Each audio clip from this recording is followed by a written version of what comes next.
broadcasting.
I thought I told him to spray it with water to retain moisture before applying the film.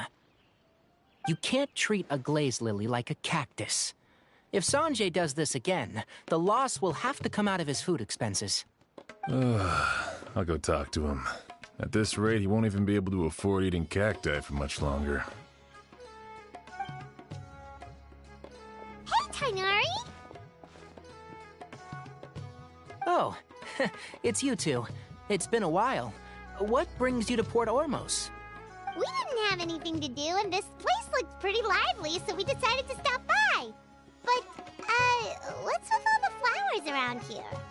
Well, Port Ormos is currently organizing a flower exhibition featuring flowers and plants from all over Teyvat, so I came to help out.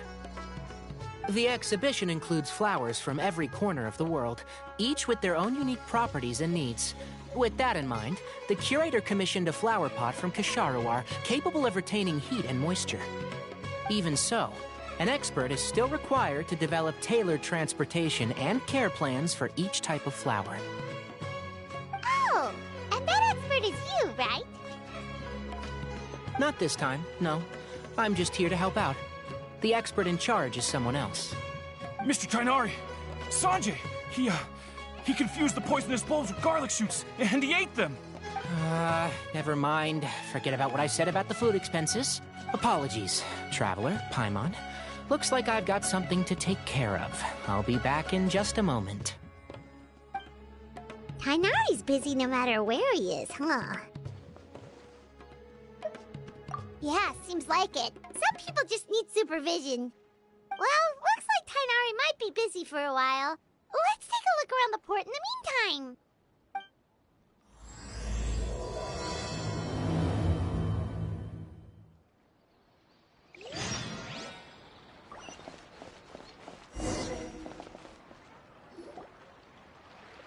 Wow, look at these flowers! They smell so...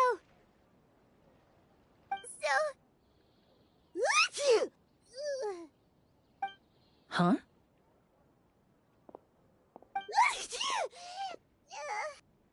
Paimon's... fine. She's just got a little... Rainbow roses, glaze lilies, and Cecilia's? No wonder. It's getting worse. Why?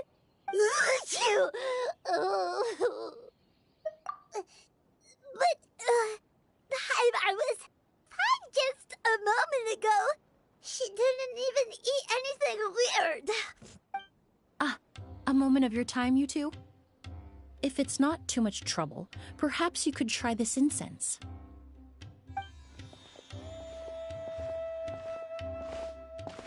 Incense?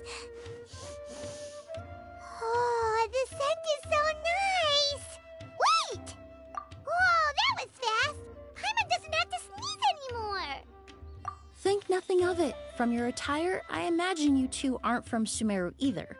Seeing as we're both travelers from abroad, it's only right that we help each other out should the occasion arise. Oh, so you're here for the flower exhibition too?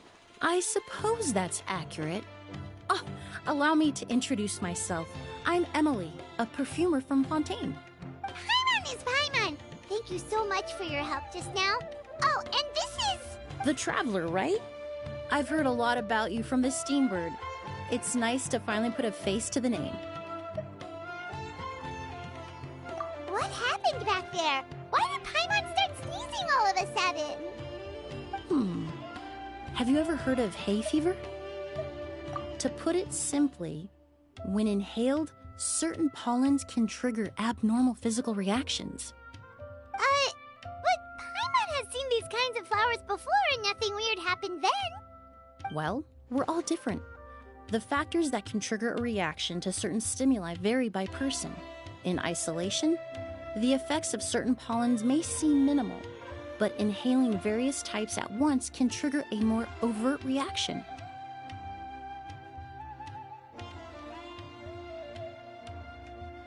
But there's no need to worry. Pollen allergies can be effectively mitigated with the use of medication. Oh, well, that's good.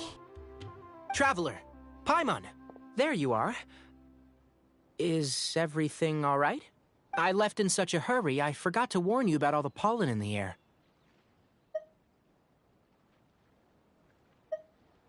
Emilie? Ah, what a coincidence. Looks like my worry was misplaced then. The Traveler and Paimon are in good hands. It was nothing, really.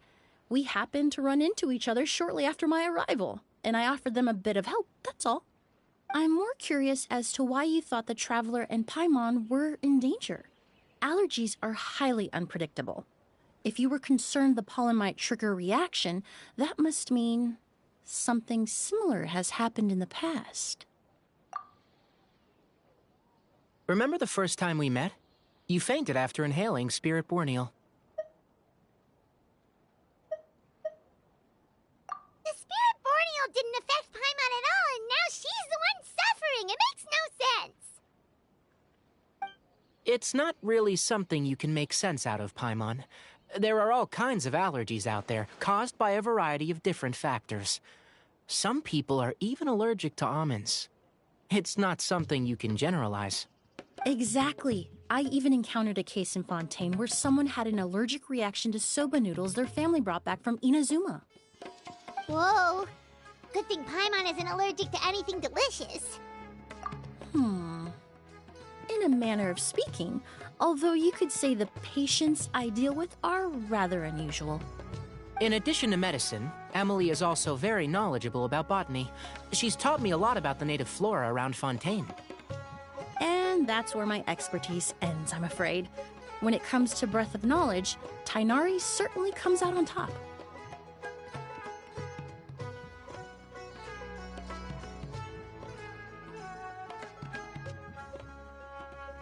A flower expert? Oh, Paimon's got it! You must be the expert Tighnari mentioned, the one in charge of the exhibition!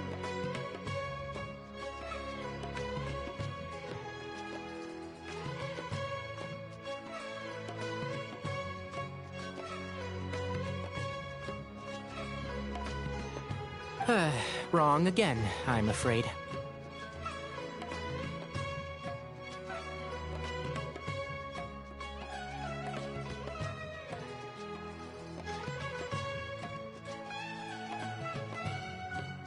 Well, I did come for the exhibition, but only to inquire about the Auguste variety. I'm not involved in any official capacity. Oh, Paimon was sure she got it right this time. It's a kind of flower that was once popular in Fontaine. The perfume made from it also bears the same name, Auguste. Auguste, huh? That's not a name you hear often nowadays. In an ancient language, the word is said to mean sacred or noble. It's sometimes used as a name for people as well. Ah, that reminds me. Are you familiar with a historical event in Fontaine known as Perfume Mania? Perfume Mania was an event that occurred in Fontaine nearly 20 years ago. It all started when several merchants released their own lines of high-end, expensive perfumes, marketing them as must-have luxury products, the very symbol of elegance itself. No one anticipated the absolute frenzy this would create on the market, causing the price of perfumes to skyrocket. The demand was twofold. What some saw as a status symbol, most saw as a money-making opportunity. You could take advantage of the soaring price by hoarding them and reselling at even higher margins. The value of these products became so inflated, regular bottles of perfume were even going for hundreds of thousands of mora. This resulted in countless disputes and scams.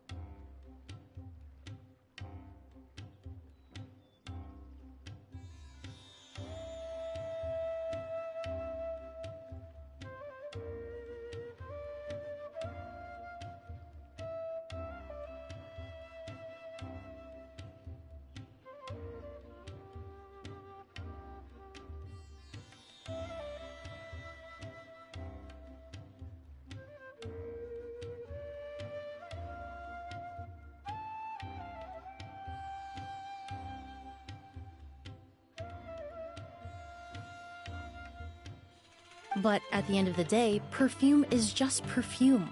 The market value greatly exceeded the intrinsic worth of the product, creating an economic bubble that was never going to last.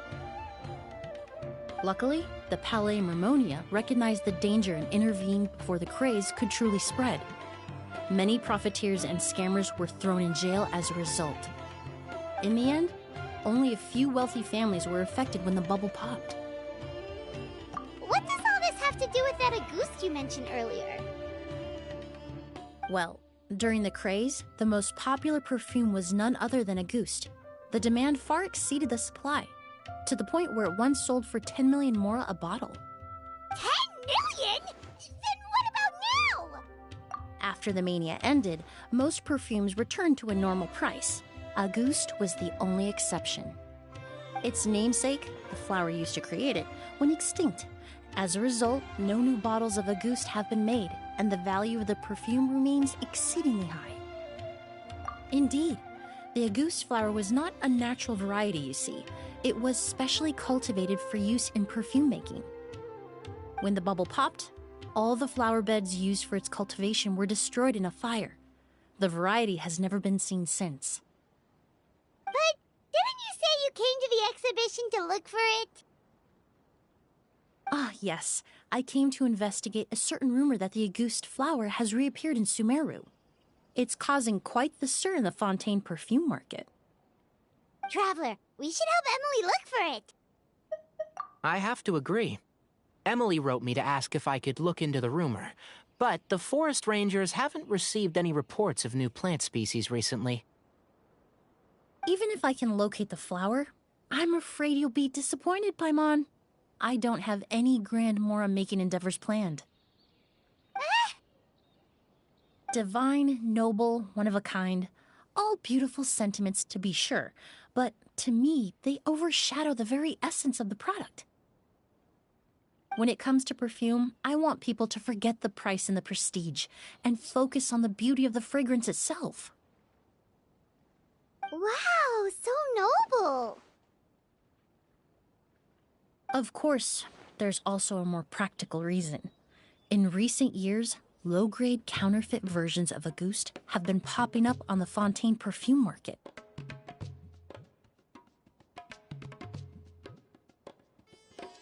Every so often, someone will claim to have recreated the unique scent of Auguste, and the rumor mill will start comparing the counterfeits to my own work. Okay, that's more like the reason Paimon had in mind. Ever since that rumor started, 3 new perfumes claiming to be made from the Auguste flower have appeared on the market.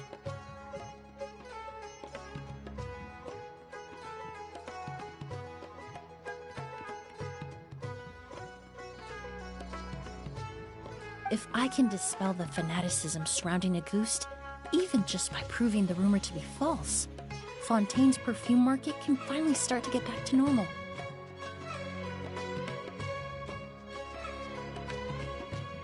Then I'll be free from all the stories and added meaning and just focus on making what I like.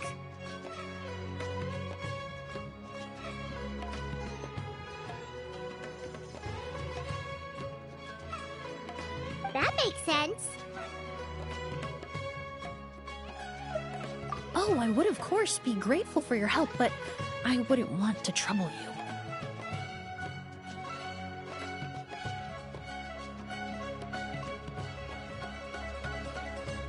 Well, you said it yourself. We're both travelers from abroad, so it's only right that we help each other out. Ha! I suppose you're right. Then you have my thanks.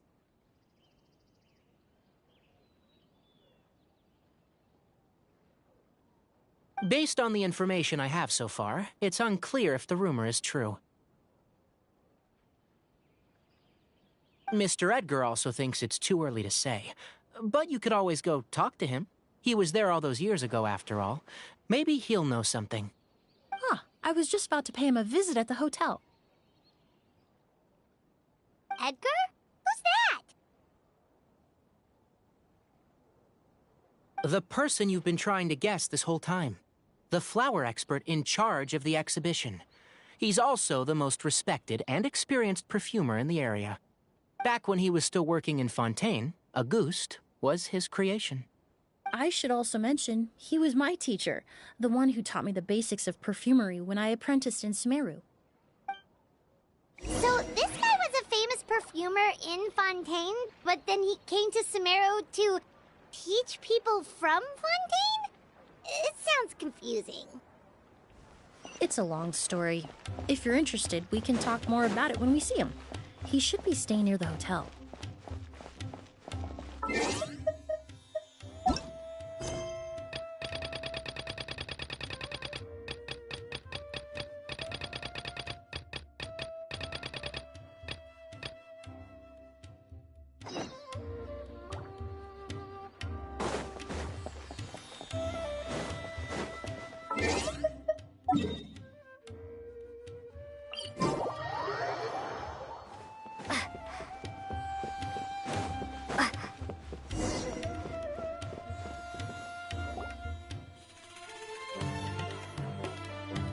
Oh, look at all the flowers!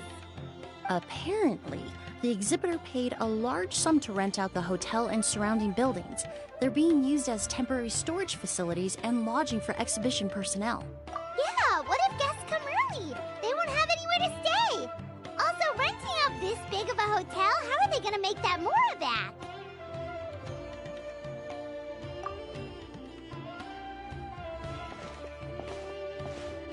It's been so long, I almost didn't recognize you, Edgar. Well, you and your brother haven't changed a bit. Oh, yeah, look, all this catching up is nice and all, but let's get down to business. We need to talk about Kyria. Is he... Hold on, we have guests. It's nice to see you again, Master. Emilie? Is that you? Oh, it's been years. Look at you.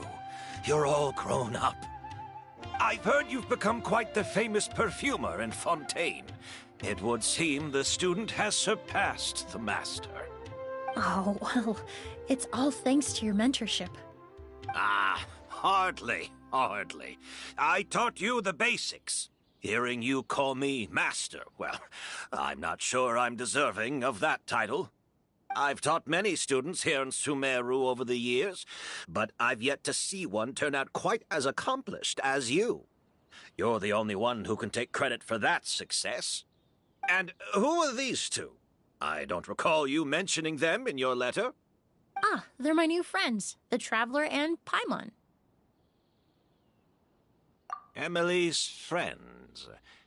Well then, the pleasure is all mine. And these two gentlemen?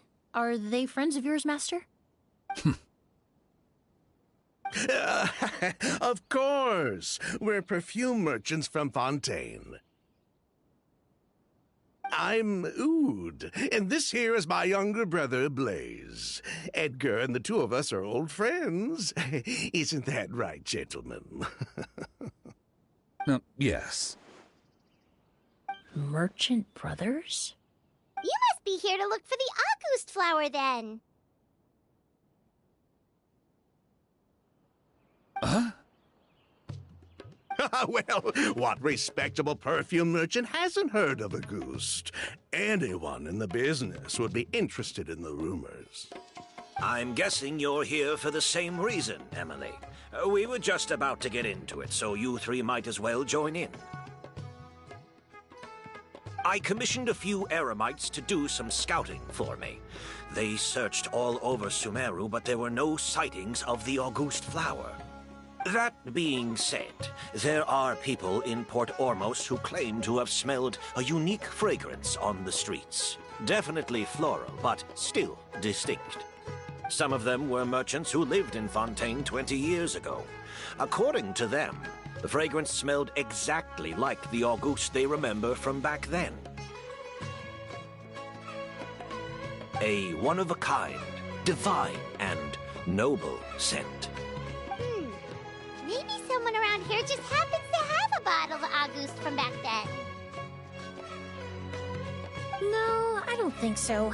I doubt that's the case. Even if someone had a bottle that was never opened, the fragrance of the perfume would have changed over time. Very few perfumes can go decades without a change in scent. Auguste is even more prone to that kind of shift. Only a few bottles still exist in Fontaine, and their scent would have completely degraded by now. Although, could there be a flower out there with a similar fragrance? Or in accord with the same base notes?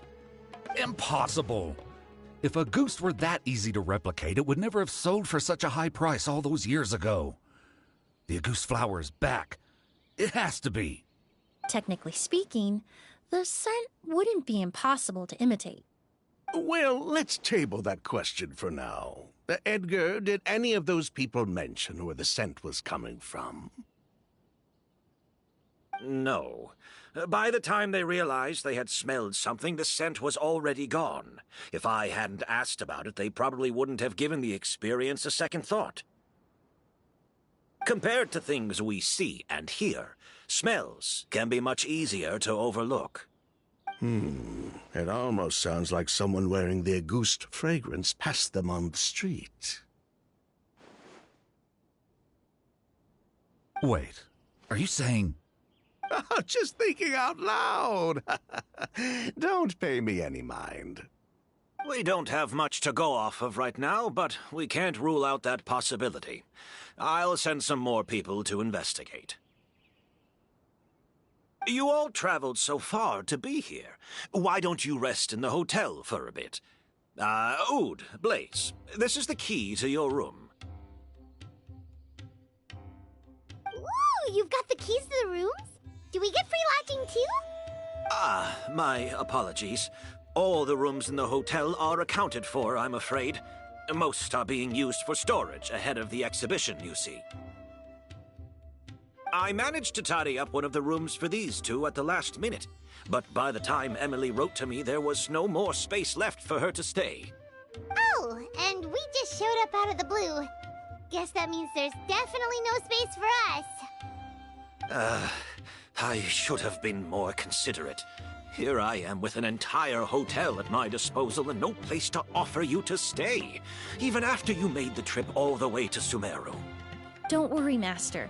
I can sleep on the boat tonight, or I could even camp in the wild. It would give me the opportunity to collect some plant specimens while I'm here in Sumeru. Even better. Although, would it be possible for me to leave some of my luggage here? It would be rather cumbersome to take it camping. It shouldn't take up too much space. Well, about that...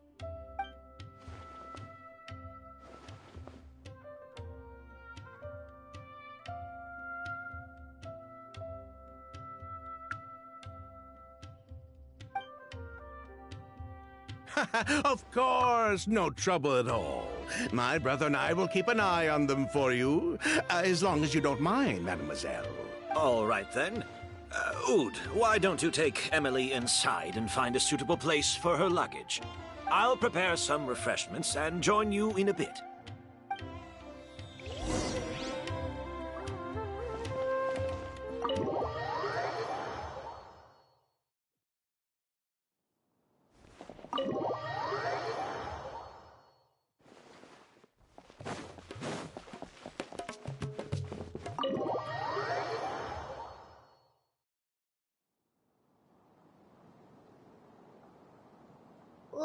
The smell of flowers is so strong.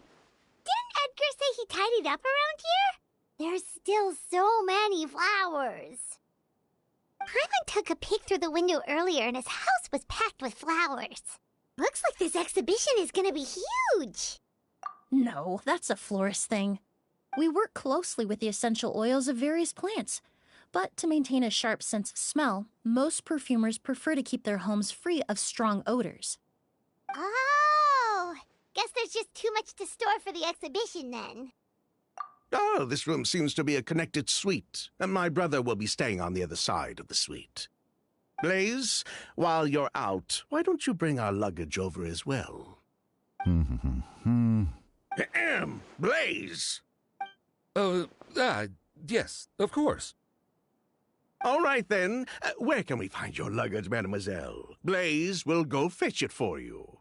It's still at the port. In addition to some daily necessities, there's also a case of amber wine that I brought back from Fontaine. Could I trouble you to bring that back as well? It would be the perfect way to repay you for your hospitality. How generous. I should thank you on my brother's behalf. You've stumbled upon his weakness. He's aloof about most things, but alcohol is his one true love. Is that so?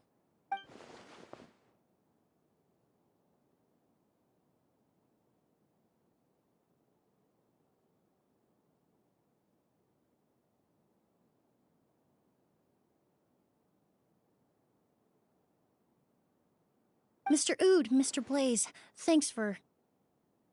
Hey! What are you doing? That's Master's voice.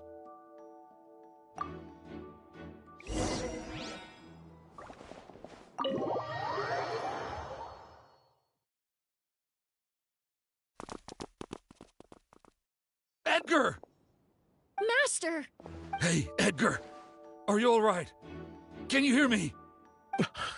Who did this? Kyria. August. Kyria. Hey, Edgar? Edgar! No, don't shake him. He's injured. Just leave him to me. You two can... Oh, thank you.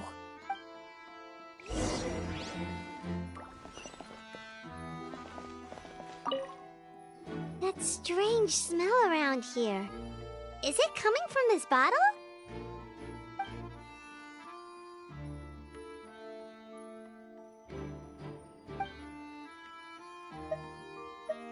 Oh, really? You think so?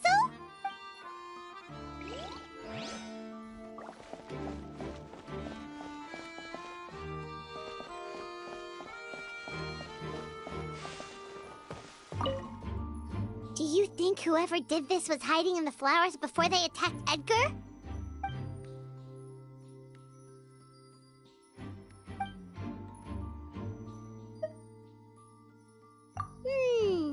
True.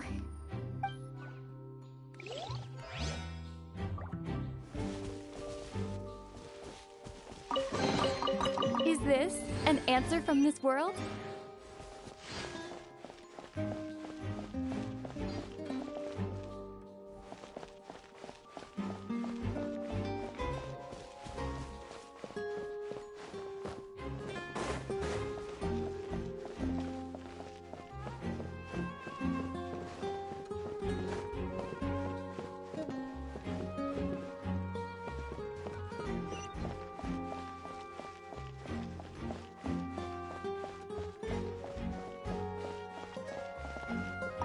I checked. It doesn't look like anyone passed through here. Oh, but that's impossible. It's not like that kid can just grow some wings and fly away.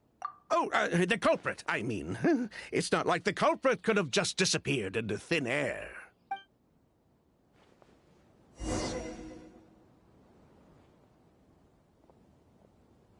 Well, we looked all over, but the only clue we found was that bottle. The most important thing we can do now is focus our efforts on treating Master. Can you help me move him inside?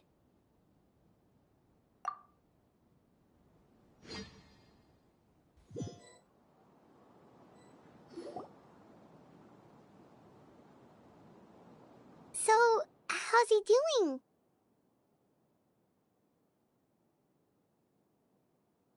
When I administered emergency treatment, I discovered a residue in his nose and mouth. Master was most likely forced to ingest a certain liquid.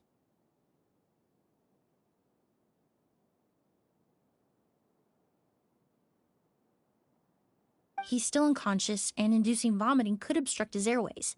We'll have to look into other clues for now.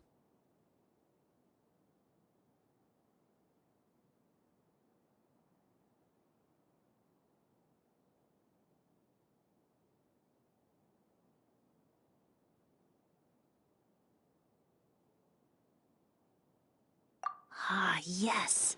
The scent is the same, but the chemical composition is still unclear. We'll have to do further tests to determine if it's the same liquid and how toxic it is to the human body.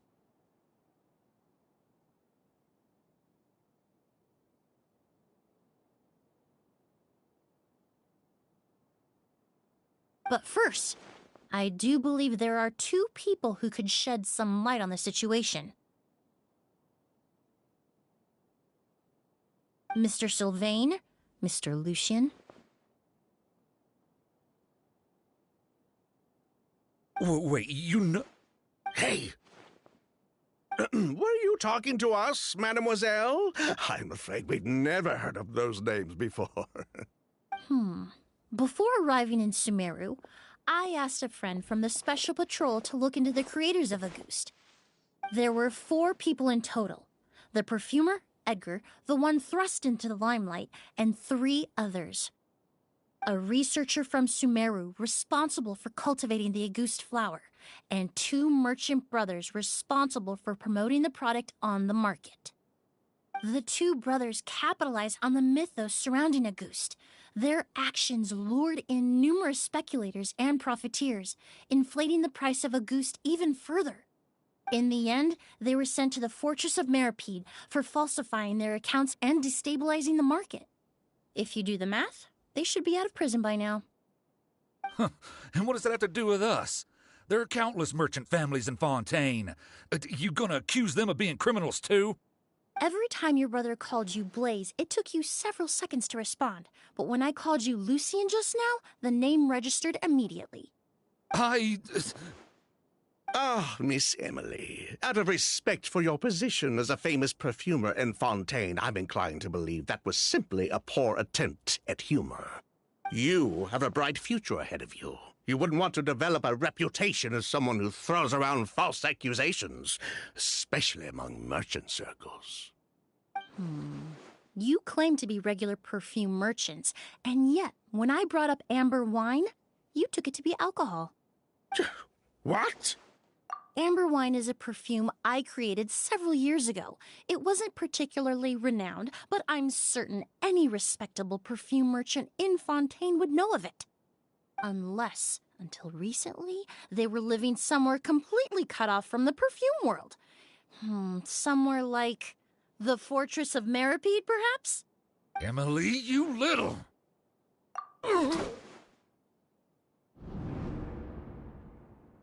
Don't misunderstand, Mr. Sylvain. I don't bring this up to criticize you. No matter what happened all those years ago, the court has already passed its judgment. But Master's life is in danger. We need to learn whatever we can about the person who has done this. If Master's attack had something to do with Auguste, I would imagine the 2 of you might also be in danger. So I'd like to trouble you for some information, if I may. Tell me about Kyria. Fine, as you wish. Sylvain! Lucien, if this will help us find Kyria, then it will be all worth it. Besides, we've already told most of the stuff to the Maison Orally anyway. You were right, Miss Emilie. There were 4 of us at the beginning.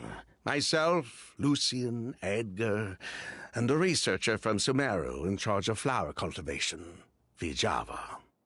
Sometime down the road, the Marechaussee Phantom came knocking, saddled us with a list of accusations, and started looking into our books. Oh, they did their meddling, and my brother Edgar and I were forced to serve time in the fortress as a result. Sounds like he's still upset about that. Wait, then how did Edgar end up in Sumeru?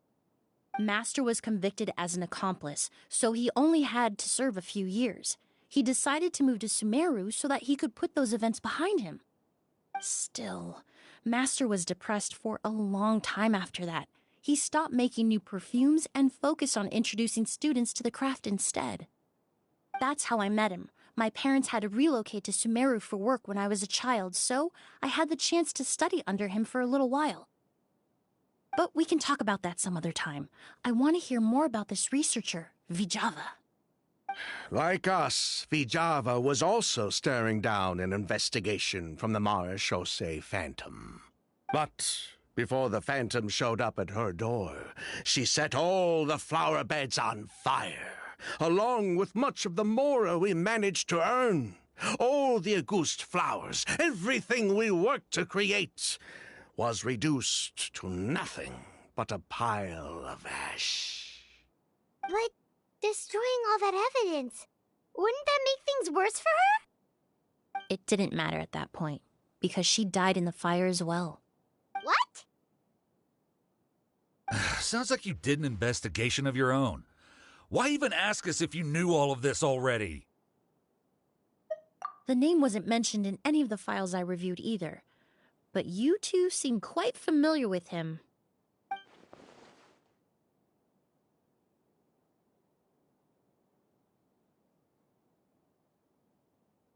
Kyria was Vijava's younger brother.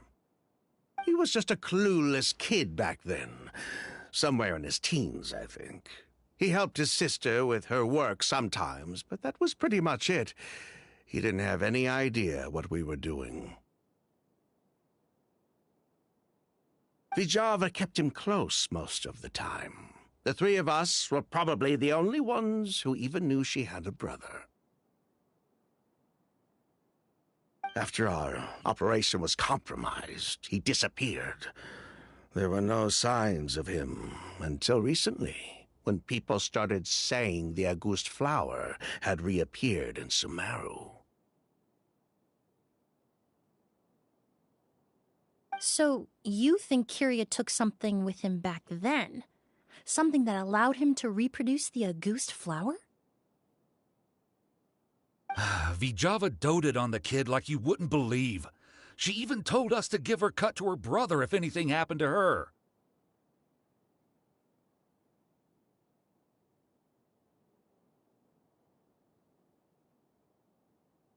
If she left something behind before she died, believe me, Kyria's the one that has it.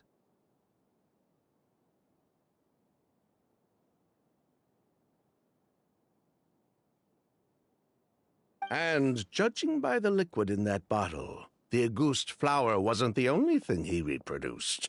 He managed to replicate the perfume itself.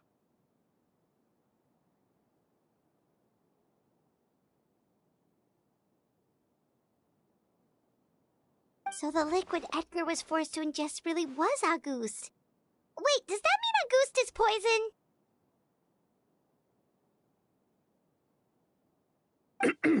Poison? No. Of course not. No perfume is meant to be ingested. Even small amounts can be dangerous, let alone ingesting a whole bottle at once. If Auguste could be considered a poison, we wouldn't have even sold half a bottle back then. Edgar fell unconscious because Kyria forced him to drink perfume. It just happened to be Auguste.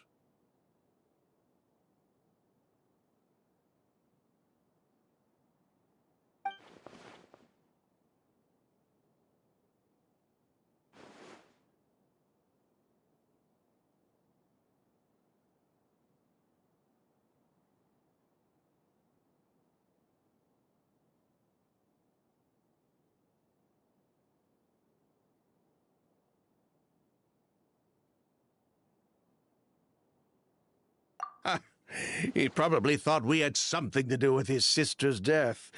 But to tell you the truth, I have no idea why she did all that.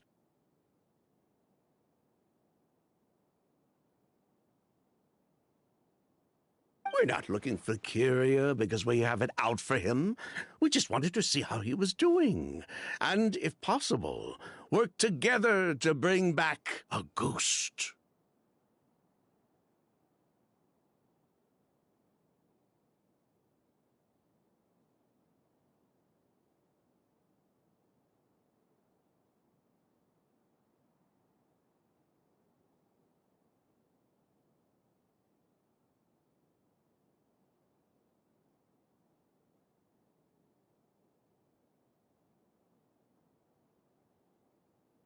We only went to prison for a bit of fraud and market manipulation. It had nothing to do with the product itself.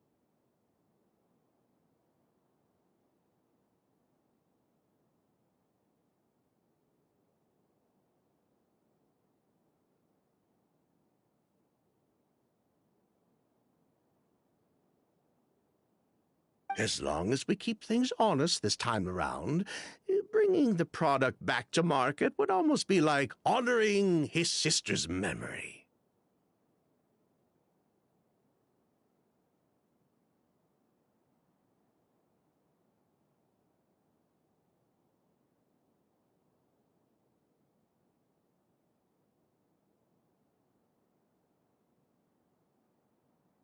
So that's why you never mentioned Kyria during your interrogation?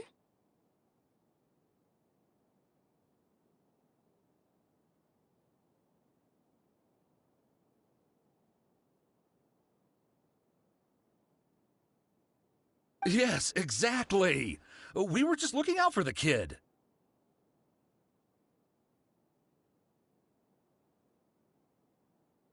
Anyway, that's all we know. If you're looking for information on what's in a goose, or what to do if you ingest it, there are only two people to ask: Edgar or Kyria himself. Well, at least we're able to say for certain that the substance Edgar ingested was in fact a goose.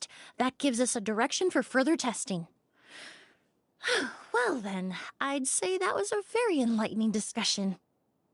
Well, glad to hear it. Lucian, let's head back to the room and rest a bit. With everything that's happened, there are things that need reconsidering. Yes, of course.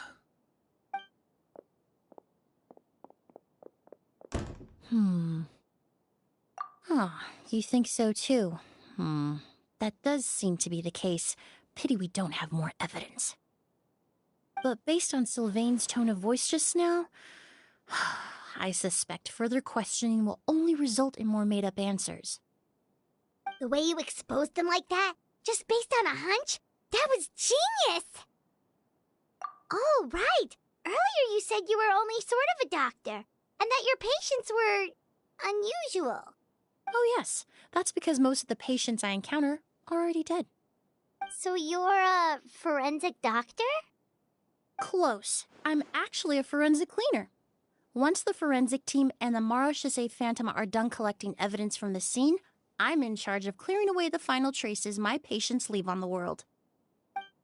In fact, with just a small alteration to the formula, the same tincture used as the base of perfume can also be made into a cleaning agent. Basically, there are two sides to forensics: those who collect evidence to expose the truth, and those who clean up the smells, bloodstains, and other substances left behind at the scene. I've learned a lot in my line of work, and I've witnessed a lot of death. But this time, we may still save the patient. Actually, Traveler, could I trouble you to report back to Tainari and the officers at Port Ormos? We should update them on the situation. I'll stay here and continue to look after Master. Now that we have a sample of Auguste, I'm hoping further analysis won't be too difficult.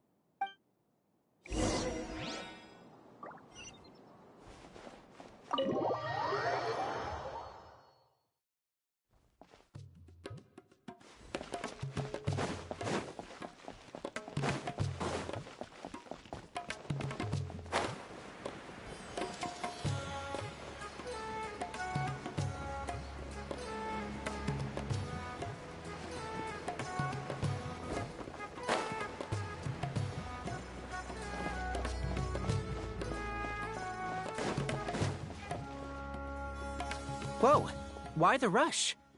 Did something happen? What? Edgar was attacked? He's the most famous perfumer in the region. Someone who's helped countless people around Port Ormos. How could this happen? Sheriff, have you received any reports of a suspicious individual fleeing through the bazaar? No, but we've got eyes all over the area. I'm sure someone's seen Kiria. I'll start gathering my forces. We won't let him get away.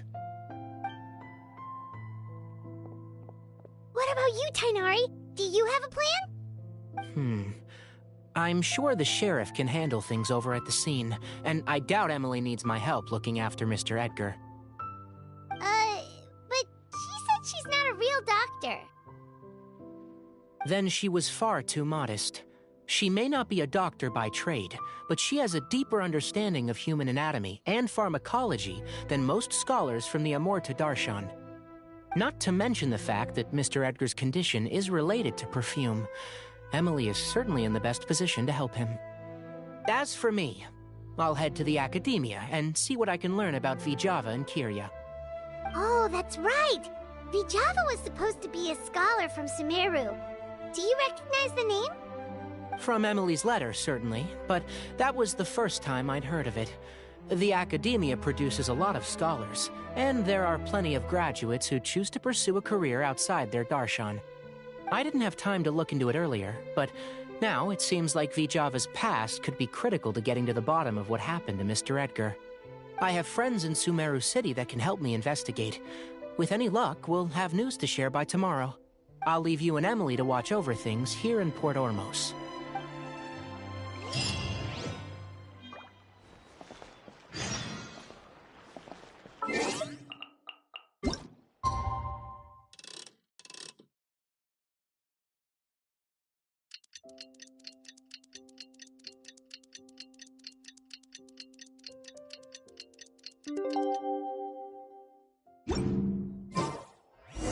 Well, it's been a day. Wonder if Tainari's discovered anything. But things weren't looking...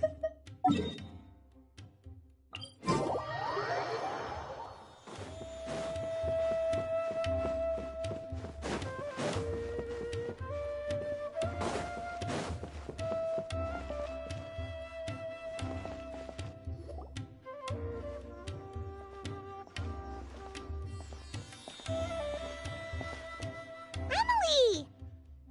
No longer in critical condition, thankfully. He's still very weak, but with a bit more rest, he should regain consciousness soon.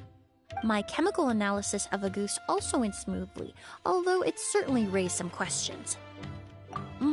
I was able to identify the components that give the substance its fragrance, but I also noticed an abnormal trace of elemental energy in the sample. Elemental energy? Hard to say. It was such a minute amount, proportionally speaking, like mixing a single drop of perfume into the ocean. I had to use one of the newest tests developed in recent years to even detect the traces present in the sample.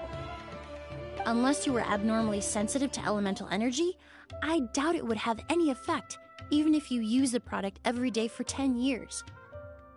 As for whether Master's condition was caused by the elemental energy present in the sample or some other component of the perfume, it's still too early to say.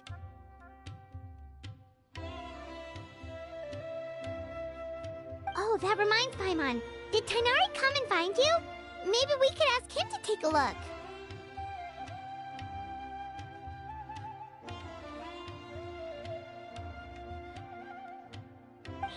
I received a message from him last night, but I haven't heard anything since. The message said he was looking into some information at the academia. Oh, Paimon thought he might have stopped by to see you first. Excuse me? Is Miss Emilie here? Oh, perfect! Familiar faces! Traveler, Paimon, you're here too!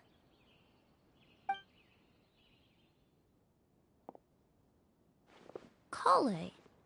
Ah, of course. Tainari's apprentice. He's mentioned you many times. It's a pleasure to finally meet you.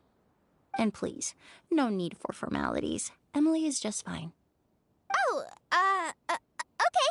Nice to meet you too, Miss, Emilie? Did Tainari send you here, Kale? Yep. Master and the others went through decades worth of records last night, and still haven't had a chance to rest. I'm fast on my feet, so it only made sense for me to come and give you an update. Anyway, based on what they've reviewed so far, they believe there's no indication that a researcher by the name of Vijava ever passed through the academia. Master considered that possibility as well, but the name wasn't the only dead end. Master tried to track down people with a similar research direction or background, but also couldn't find a match. How is that possible? It's starting to seem very likely. If we want to figure out her true identity, I'm afraid another conversation with those two merchants might be our only... Hey! Lucian! It's Sylvain! Wait, you don't think Kirio came back, do you? That seems impossible. If someone came in or out of the hotel just now, we would have seen them.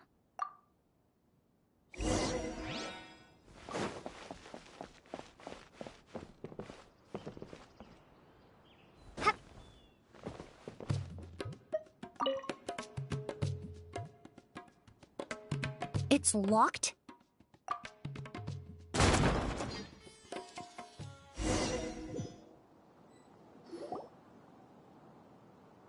Lucian! Lucian! Come on! Wake up!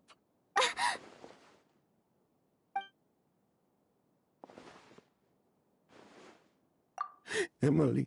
Emilie! My brother, he's gonna be okay, right? He's just unconscious. Like what happened to Edgar. I'm sorry, Mr. Sylvain, but we were too late this time. No, that's not possible. Traveler, Kale, Mr. Sylvain has gone through a huge shock. He needs some space to calm down. Could one of you take him next door? It's not good for him to look at his brother's body like this. Of course. Leave it to me. Thank you both. Mr. Sylvain, let's get you up. Here, take my hand. Nice and slow. We'll take things from here. Just focus on getting some rest. Here, this way.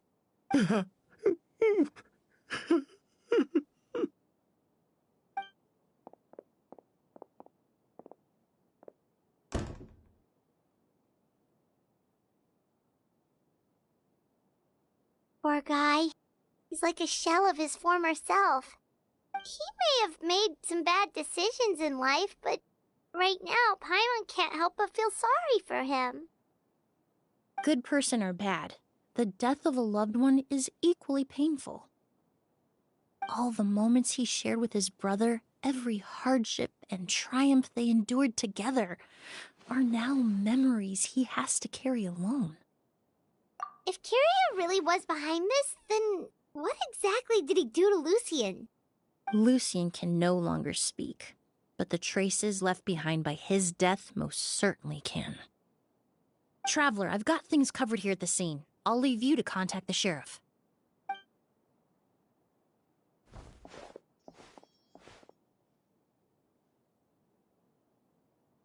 Who would have thought? Yesterday's case is still up in the air, and now this happens. Miss Emilie, I heard you're an experienced forensic doctor. Have you been able to discover anything? Oh, I'm not actually a forensic doctor. I just happen to have some relevant knowledge. I did take a look, though. Judging by the temperature and rigidity of the body, it appears the time of death was sometime last night. I'd have to do a more thorough investigation to find out more. Then, would you mind helping us investigate? Before he left, Tainari said we could trust your judgment if something like this were to happen. Of course, I appreciate your trust. Many of the traces left behind at the scene will fade with time, so the sooner we investigate, the better. We'll help too. We don't know much about dead bodies, but you can leave the other clues to us.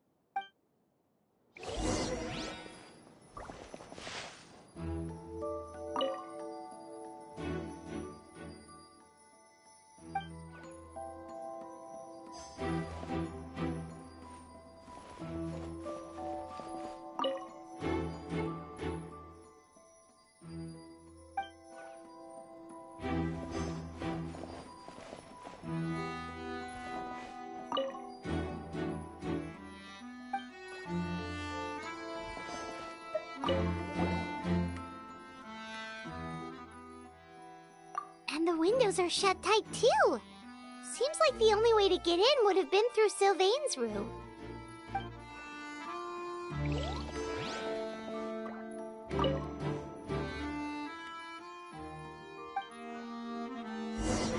Well, looks like we've investigated as much as we can. Let's go report back to Emilie and Shiam.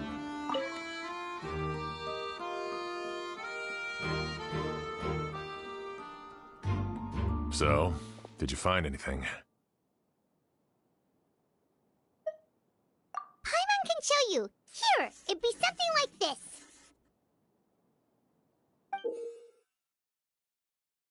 But entering through the room next door without alerting Sylvain... Wait, you don't think Sylvain could have been the one who... No, his reaction to the loss of his brother seemed genuine, and he doesn't have a motive. Then what could have happened last night? I know Sylvain is still in shock, but he's our only available witness. We have to take his statement. I agree. Also, I've made some new discoveries, so we might as well head next door and go through everything together.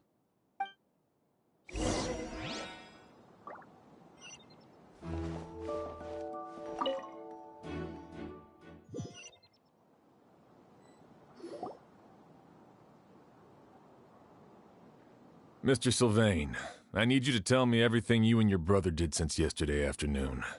Did you see or hear anything strange?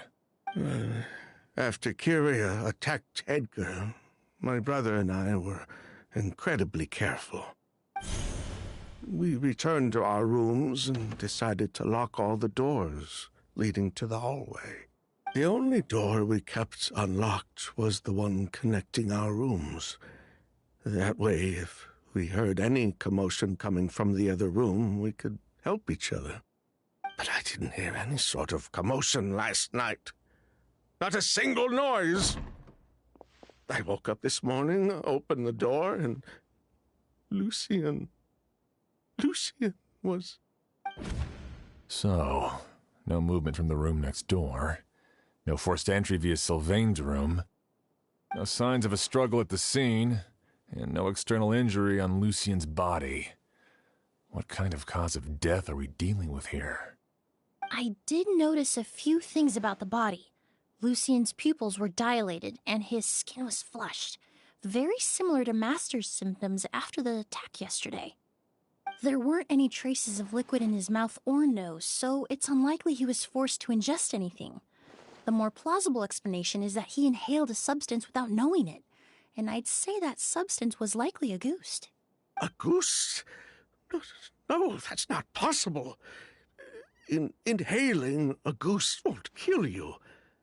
And anyway, it would have been for just one night. No, that's not what I meant. Emilie, you ran your tests, didn't you? Go on. Tell everyone whether you found any poison. No, I didn't find any common toxins. See? A goose is harmless. The market response proved that years ago. That may be true for most people, but not for everyone.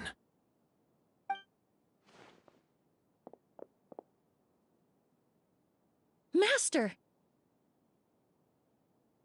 Edgar? You're up and about already? Thanks to Emilie, I'm out of the woods for now. Sylvain, no matter how hard you may try to hide it, the truth will always come to light. Edgar! Even if we could keep it a secret for another 10 or 20 years, do you think Kyria would just let us be?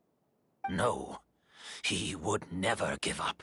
Not if he's doing all of this for Yelena. That's Vijava's real name. Yelena wasn't a scholar from Sumeru. She was an exiled Fatus from Snezhnaya. A Fatus? The Fatui. Well, that means the elemental energy present in Auguste was... Ah, so you've already detected it. Well, Sylvain, looks like there's truly no reason to hide things now. Oh, The August Flower was created with the mutative and distorting power of a delusion. A delusion? The Fatui, delusions. I never would have thought Auguste was hiding this many secrets. Born of a delusion, Auguste contained distorted elemental energy. A prolonged exposure over many years could have a harmful effect on the body. that's enough, Edgar. I'll take it from here.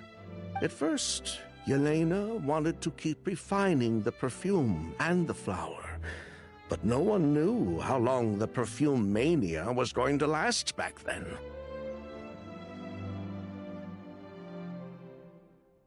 It didn't have any effect on ordinary people anyway. Every day we postponed going to market was another day of lost earning potential. So you decided poisoning people was worth the risk? Listen, it's not like it was good for business. But all that talk about Auguste being harmful over time, Yelena was just speculating. The impact was practically negligible. Unless you were particularly sensitive to elemental energy or had an entire bottle shoved down your throat like Edgar. You could use the product for decades and be completely fine. It may be true there are no records of Auguste poisoning in Fontaine.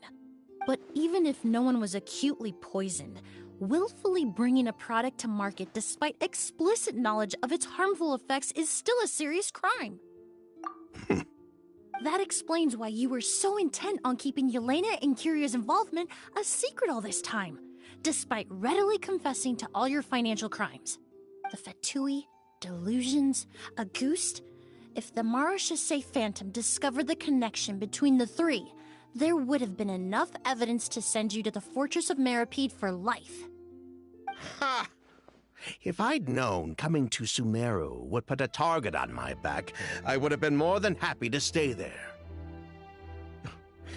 At least that way, Lucien would still be alive.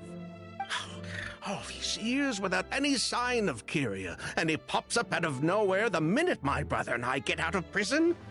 It couldn't be any clearer who the kid's after. Auguste was harmless before. The fact that it's killing people all of a sudden must be his doing as well. So there's bad blood between you. What about Yelena's death? Was that a cover-up too? A way to destroy evidence? I'll admit, we thought about it at one point. We took care to disguise the product circulating on the market, and no one was questioning Yelena's fake identity. But if the Marechaussee Phantom decided to look into the flower beds, it would have been the end. Yelena's ties to the Fatui, the role of the delusion, everything would have been exposed. Before we could even put our plan in motion, Yelena beat us to it. She burned all her flower beds and threw herself into the fire as well. But if her goal was to destroy evidence, there would have been no reason to do that to herself. Yeah, she could have just burned the flower beds and fled with her brother. I thought about it for a long time, but it wasn't until just now that I finally understood her reasoning. Everything she did, it was for her brother, Kyria. One of the reasons they defected from the Fatui was the deterioration of Yelena's body due to her excessive use of a delusion. She didn't want her brother to follow in her footsteps after her death. After arriving in Fontaine, Yelena continued using the delusion to cultivate the Auguste flower, weakening her body even further. There were times when she couldn't even walk. So she couldn't flee with her brother because she was afraid of holding him back. If her true identity was exposed, she and her brother would face pressure from both Snezhnaya and Fontaine. The Auguste flower and Yelena's own corroded body both bore the mark of a delusion. There would have been no way to avoid suspicion. So, in the end, she burnt it all to ash, including herself. With all the evidence erased, Kyria was free to take the Mora and run. So the wealth you earned from Auguste, it wasn't destroyed in the fire. Yelena gave it to her brother? Most likely. Before Yelena died, she said if anything happened to her, she was going to leave everything to her brother. We just didn't realize she meant our cut as well. That's why Lucien and I were searching for Kyria, to take back our Mora and the Auguste flower. We just didn't realize Kyria was baiting us the whole time. It was all a trap. But why is Kyria out for revenge anyway? Doesn't he know about Yelena's decision to sacrifice herself? I don't think he knew his sister was nearing death. Yelena always wore heavy makeup around him to conceal her deteriorating appearance. She kept herself busy with work to keep out of sight. That way her brother wouldn't notice how she could barely walk. Then all I'll need to do is tell Kyria what really happened, and then he'll give up on his revenge. I'm not so sure.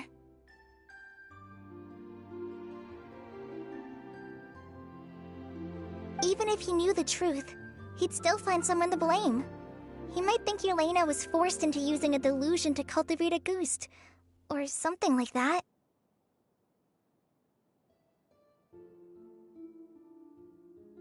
It's hard to pull yourself out of that kind of hatred, especially when you've been living in that headspace for so many years. Very true. Even if Yelena's death was her own choice, I wouldn't call myself innocent either. Edgar, what are you talking about? Think about it, Sylvain. If we hadn't been in such a hurry to capitalize on the perfume mania all those years ago, do you think Yelena would have elected to take those risks? If we hadn't been so blinded by greed, so insistent on increasing the scale of the flower cultivation, do you think Yelena's health would have deteriorated as fast as it did? If we hadn't invited the Marechaussee Phantom to our doorstep by breaking the law at every turn, Yelena could have survived. She knew her limits. She knew her days were numbered. Maybe it was for her brother, but she was in it for the Mora just as much as us. We were just trying to earn a bit of Mora. And what, we deserve to die for that? Target me for being the mastermind, sure. But what about Lucien? He was just following my orders. Lucien's crime, was it really so extreme that he had to pay for it with his life?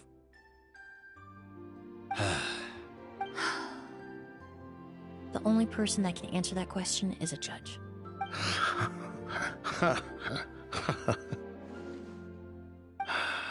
Fine. I've said my piece anyway.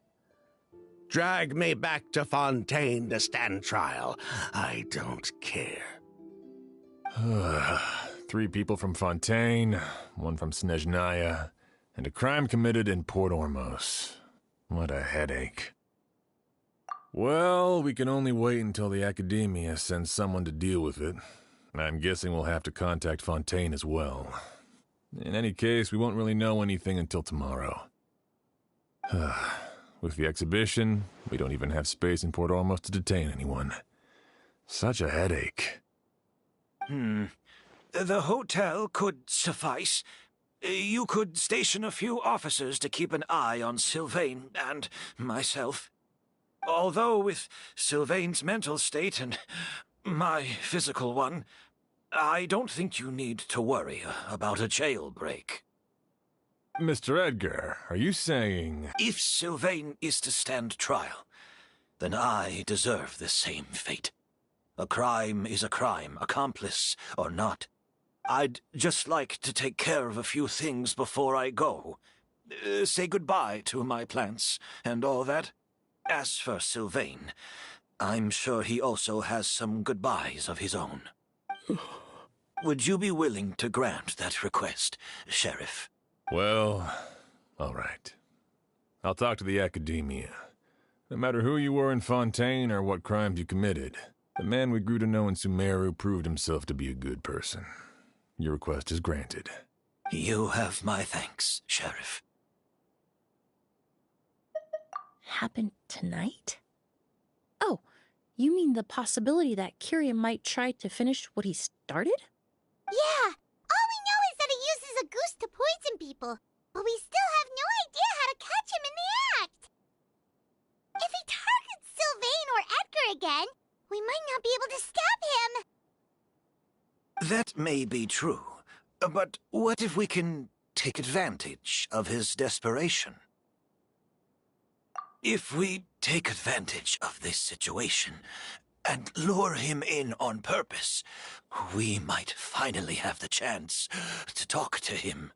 Master, no. That's too dangerous.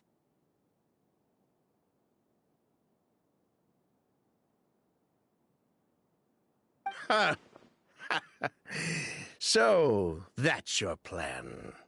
If Kiria learns we're being taken away tomorrow, his last chance to enact his revenge would be tonight.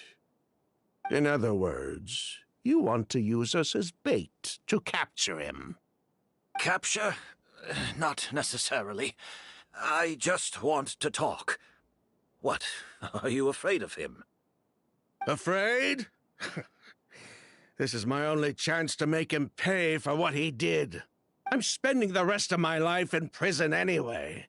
I can't just sit back and let him ride off into the sunset with our fortune. There's no way I'm letting him get away with it. Not after what he did to Lucian. As for the danger, everyone else just needs to make preparations in advance to protect us. I'll admit, it could work. We just need to spread the word that Edgar and Sylvain are leaving tomorrow. Then I'll station some of my men around the hotel. If we have your assistance as well, our chance of success would be even higher. I still have some reservations. But if you insist on carrying out this plan, I won't deny you my help. I'll also keep watch. Although I think Sylvain and myself should remain alone in our respective rooms.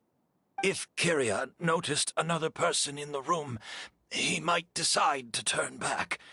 And besides, it's possible he's already transformed Auguste into a potent toxic gas. You mean if he doesn't see a way to get his hands on the two of you, he might get so desperate that he'll just start using a goose on everybody? If that were to happen, everyone standing guard, even the innocent citizens in Port Ormos would all be in danger. That's why everyone else needs to keep to the shadows. You're still recovering. You need to rest. This old bag of bones doesn't bounce back like it used to. I suppose I'll just have to leave the rest to you.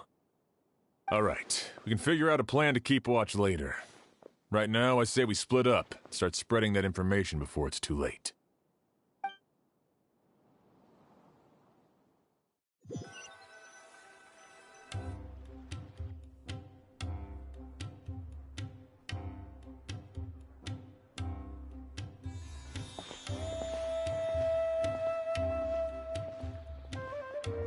Have you heard? Mr. Edgar's been detained. He's being taken away tomorrow. What? He's the one who helped craft all the fragrances for our shop. He taught my child how to make perfume. How could this happen? He hasn't been convicted yet. Let's just wait and see what the court has to say. Oh, everyone on the street is talking about the rumors. No matter where Kiri is hiding, he must have heard them by now. Let's head back to the hotel and take a break. We can see how the other preparations are going while we're at it.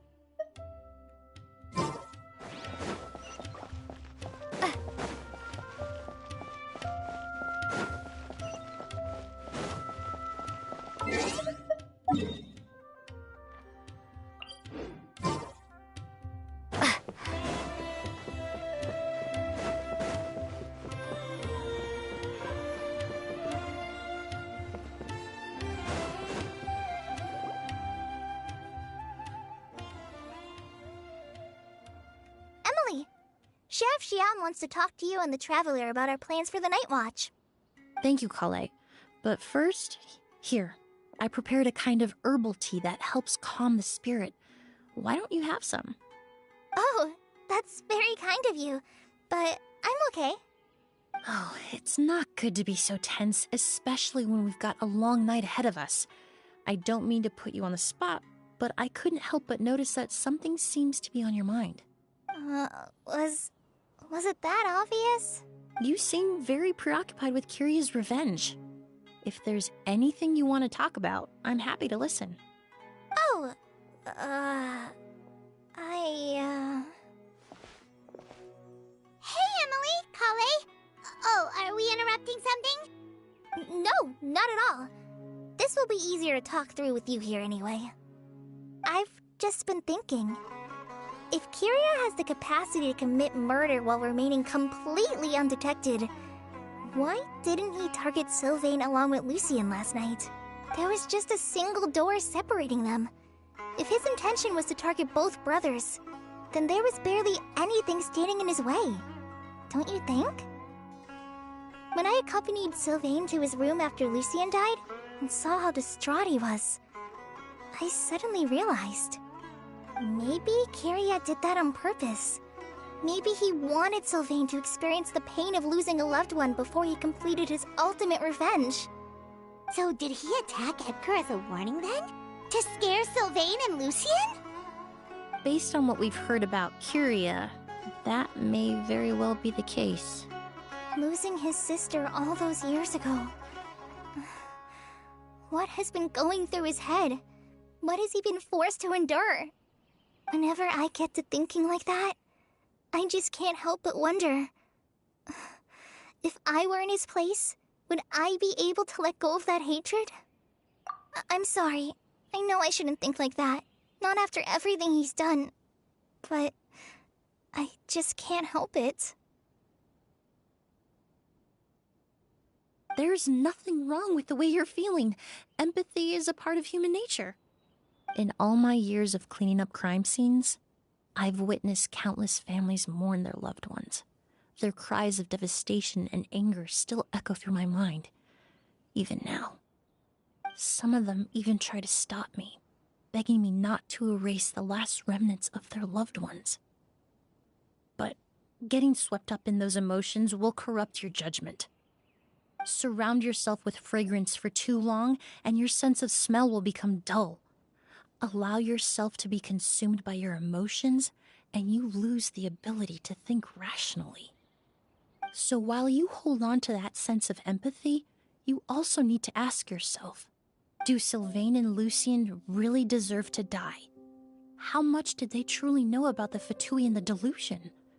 Did they force Yelena to make those decisions? Answering those questions requires a lot of time and evidence, while a single act of vengeance can put those answers forever out of our reach.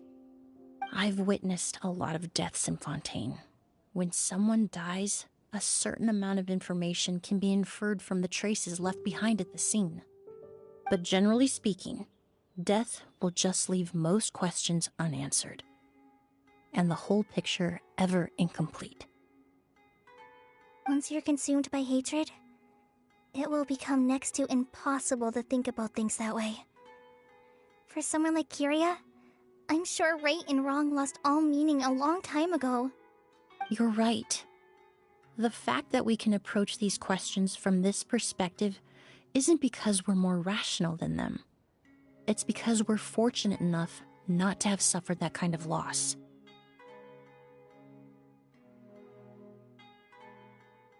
But that also makes us perfectly positioned to stand on the outside and try to pull them back from the brink before it's too late.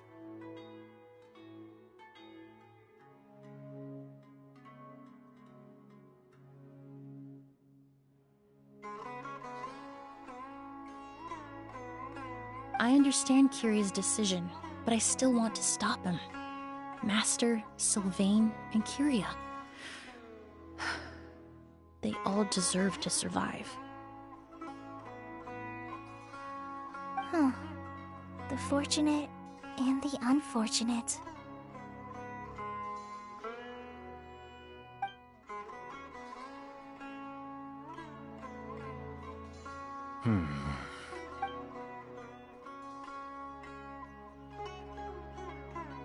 Emilie, Traveler. Huh? Edgar, you're here too? Oh, it's you two! Didn't you head back to your room to rest, Edgar? Is it really okay for you to be out and about like this? A little exercise never hurt anyone. Besides, I don't have much time left in Sumeru. So I'd like to take care of my plants while I still can. We could do that for you, Master.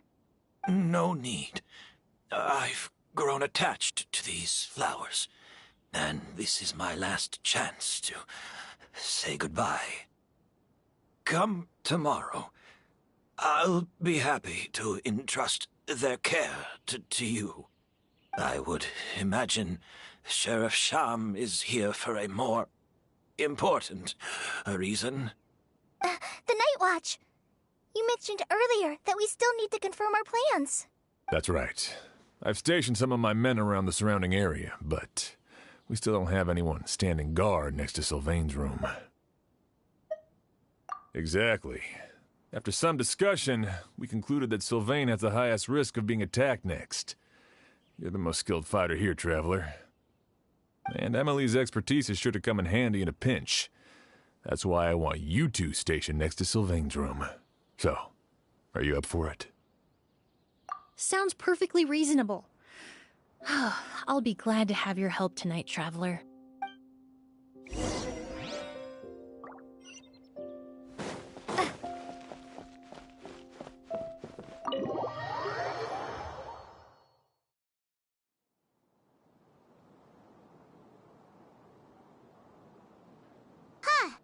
Not a peep. Has Kyria given up on his revenge?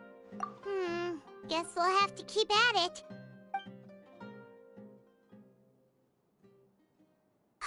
Still nothing unusual. Paimon took a peek into the room next door and Sylvain's already sleeping.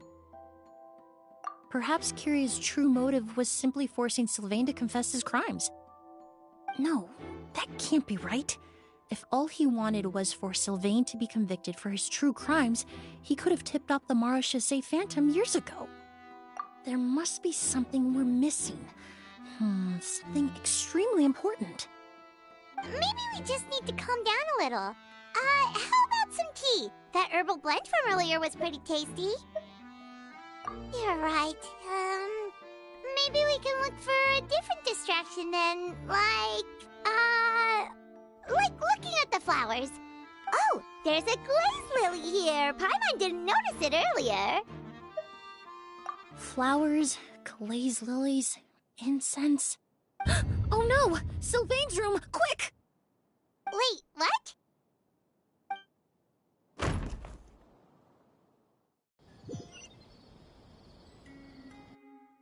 Hey, did you hear? Someone was attacked again last night. It was the older of the merchant brothers, right? Yeah, I think his name was Sylvain. Poor guy was murdered in cold blood. First it was Mr. Edgar, then that merchant named Lucian, and now this. Listen up, everyone. This is an active crime scene. Please, no loitering. It's been 3 days and they haven't even caught a glimpse of the guy. What is going on? Do you think it could be the work of an evil spirit? I mean, how do you get away with something like that with so many people watching? Keep it moving, everyone. No loitering.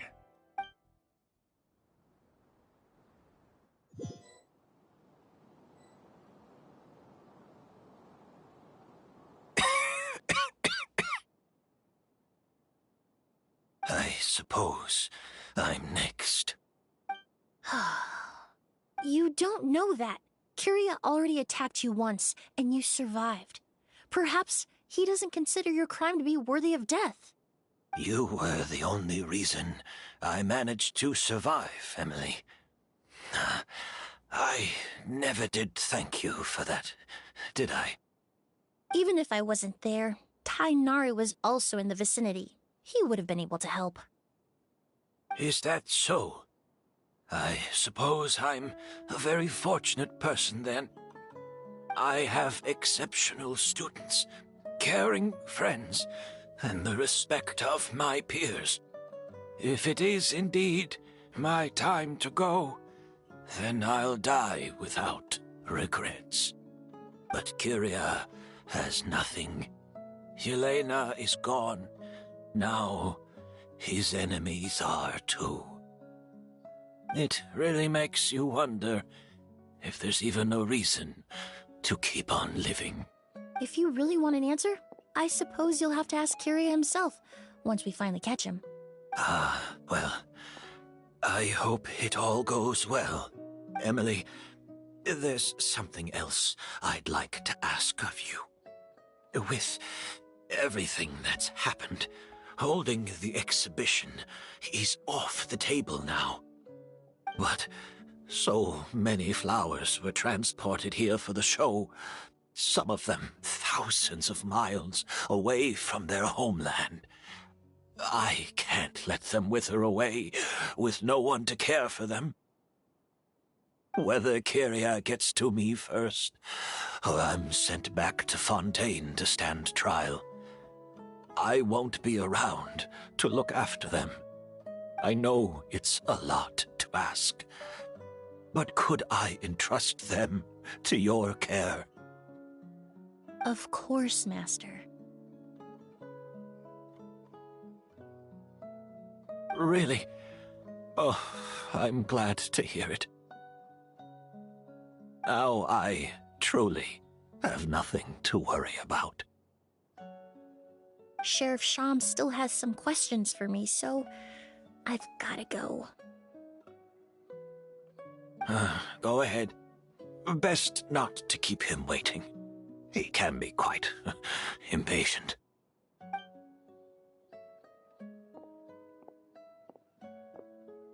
I'm sorry, Master.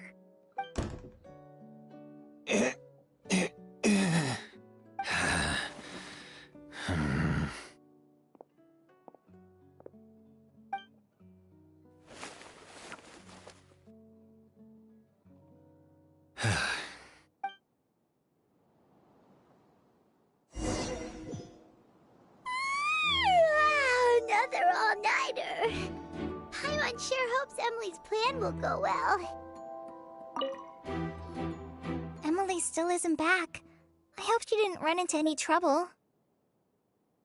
Yeah, that's true. Traveler, I had my men start spreading the information you requested. The crowd is gone now, too, but I have to admit, I'm not really sure what's going on. After listening to Emilie's plan, I started getting the materials together and arranging personnel. I barely had a second to spare last night.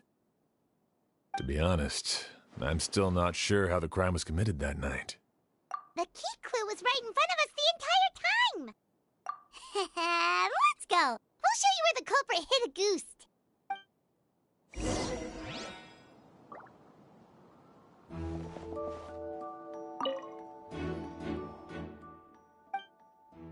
Wasn't this incense originally in Lucien's room? It must have been moved here before nightfall yesterday.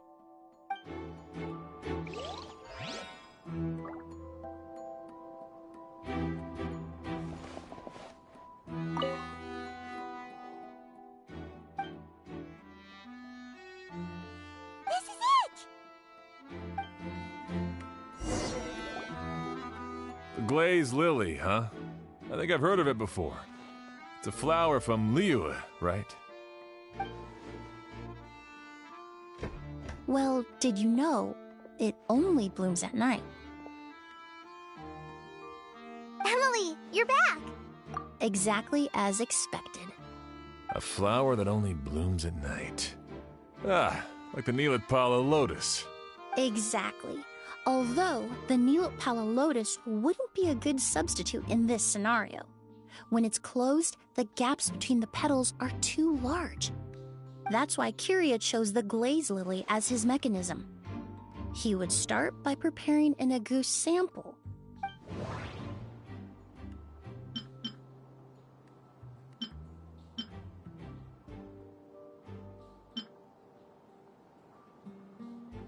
There's a sticky substance on the edge of the flower petals. It's one I recognize. If you stick the petals together with... That's right! He applied a diluted form of slime condensate to the petals to stick them together and enclosed a sample of agouti in the center. That way, the agouti would remain trapped inside during the daytime, unable to seep between the petals and evaporate into the air. This also allowed the culprit to plant the poison well in advance, while his targets remained oblivious. However, the diluted slime condensate wouldn't be viscous enough to prevent the petals of the glaze lily from opening at night. So by nightfall, the flower would bloom, thereby forcing the target to inhale the agouti trapped inside. And Kiria could execute his revenge without having to step foot inside the room during the night. By the next morning, the sample of agouti would have nearly fully evaporated.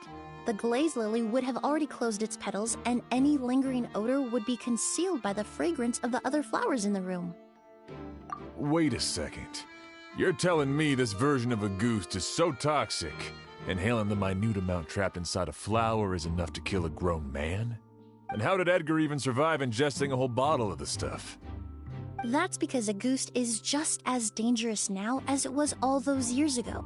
The level of toxicity has never changed. Only a small subset of people are truly at risk. Ah, you mean people who are sensitive to elemental energy. So it's just some sort of happy coincidence that Sylvain and Lucien are allergic to the stuff? That can't be right. They were involved in the operation all those years ago. If the stuff gave them a bad reaction, they would have known from the very start. I wouldn't use the word allergic necessarily. It's more like they're susceptible to its effects. But that distinction isn't important right now. You can think of it this way. It's not that Sylvain and Lucien are innately sensitive to elemental energy, but that Kiria found a way to ensure that they would be.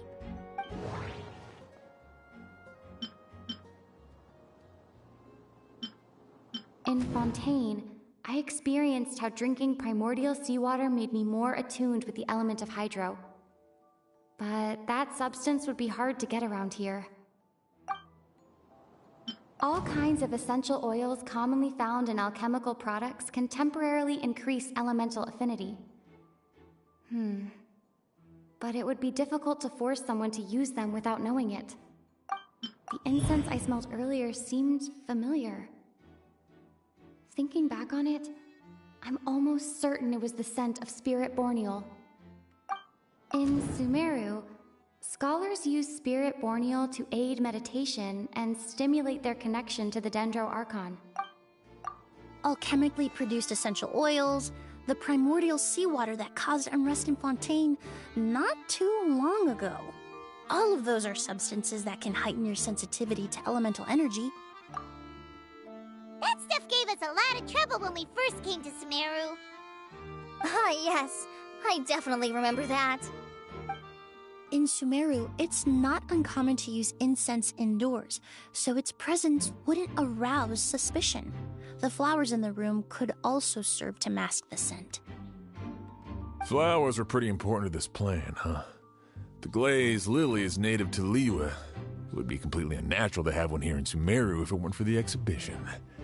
What a coincidence. Actually, it's not a coincidence at all. No wonder he was willing to pay a small fortune to rent out the hotel. He probably used the Mora Yelena left him, don't you think? That money was supposed to set him free. But in the end, it was just a tool for his revenge. There's a saying among forensic doctors in Fontaine. Every step you take leaves a mark. But up until this point, we haven't been able to detect any trace of Kiria's activities. That's not because he was coming and going undetected, or because he's some kind of evil spirit, but because he's been disguised as someone else this entire time. Creating such an intricate mechanism out of a glaze lily, setting up the spirit Borneal in advance, and arranging for Sylvain and Lucien to stay at the hotel, it all points to one person, the expert in charge of the entire exhibition.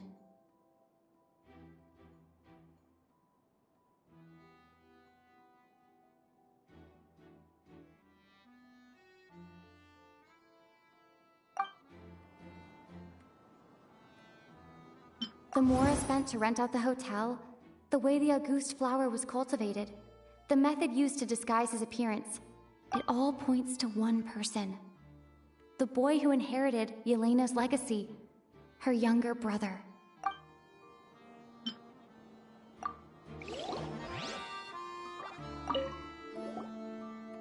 The glazed lily, huh? I think I've heard of it before. It's a flower from Liyue, right? Well, did you know it only blooms at night? Emilie, you're back! Exactly as expected. A flower that only blooms at night. Ah, like the Neelit Pala lotus. Exactly. Although the Neelit Pala lotus wouldn't be a good substitute in this scenario. When it's closed, the gaps between the petals are too large. That's why Kiria chose the glaze lily as his mechanism. He would start by preparing an Auguste sample.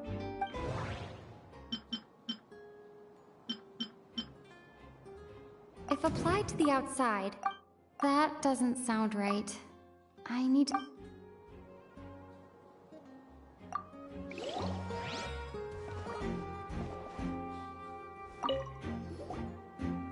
The glazed lily, huh? I think I've heard of it before. It's a... Well, did you know it only blooms at night?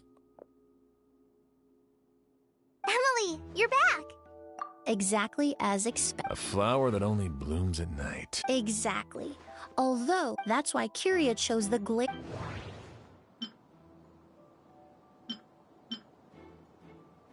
If poured into the flower pot, the liquid would seep into the soil. That might prevent the substance from taking effect. That doesn't sound right. There's a sticky substance. That doesn't sound right. If you stick the petals to... That's right! He applied a diluted form of slime condensate to the petals to stick them together, and enclosed a sample of Auguste in the center. That way, the Auguste would remain trapped inside during the daytime, unable to seep between the petals and evaporate into the air. This also allowed the culprit to plant the poison well in advance, while his targets remained oblivious. However, the diluted slime condensate wouldn't be viscous enough to prevent the petals of the glaze lily from opening at night. So by nightfall, the flower would bloom, thereby forcing the target to inhale the Auguste trapped inside. And Kiria could execute his revenge without having to step foot inside the room during the night.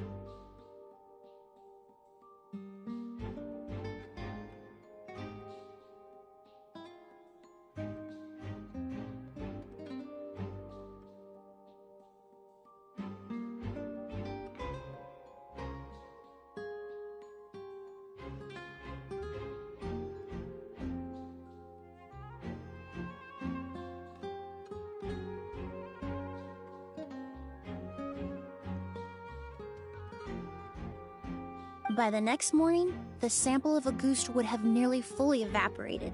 The glaze lily would have already closed its petals, and any lingering odor would be concealed by the fragrance of the other flowers in the room.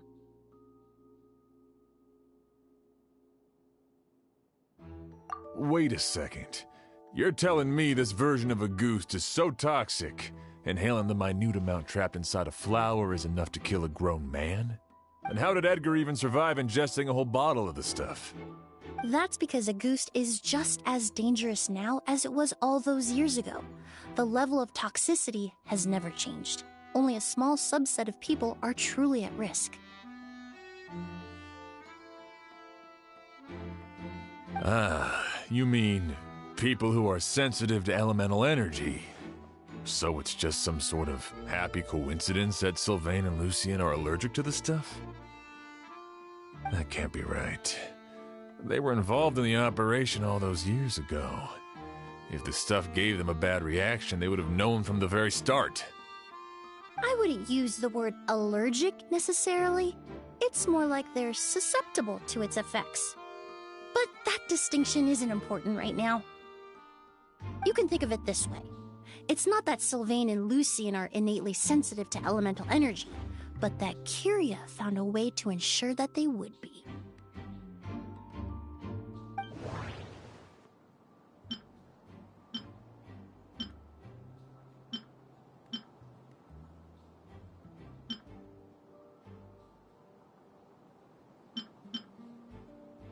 That doesn't sound right. That doesn't sound right. That doesn't sound right. Alchemically produced essential oils, the primordial seawater that caused unrest in Fontaine not too long ago. All of those are substances that can heighten your sensitivity to elemental energy. That stuff gave us a lot of trouble when we first came to Sumeru. Ah, yes. I definitely remember that. In Sumeru, it's not uncommon to use incense indoors, so its presence wouldn't arouse suspicion. The flowers in the room could also serve to mask the scent. Flowers are pretty important to this plan, huh? The glazed lily is native to Liyue. It would be completely unnatural to have one here in Sumeru if it weren't for the exhibition. What a coincidence. Actually, it's not a coincidence at all. No wonder he was willing to pay a small fortune to rent out the hotel. He probably used the Mora Yelena left him, don't you think? That money was supposed to set him free. But in the end, it was just a tool for his revenge. There's a saying among forensic doctors in Fontaine. Every step you take leaves a mark. But up until this point, we haven't been able to detect any trace of Kyria's activities. That's not because he was coming and going undetected, or because he's some kind of evil spirit, but because he's been disguised as someone else this entire time.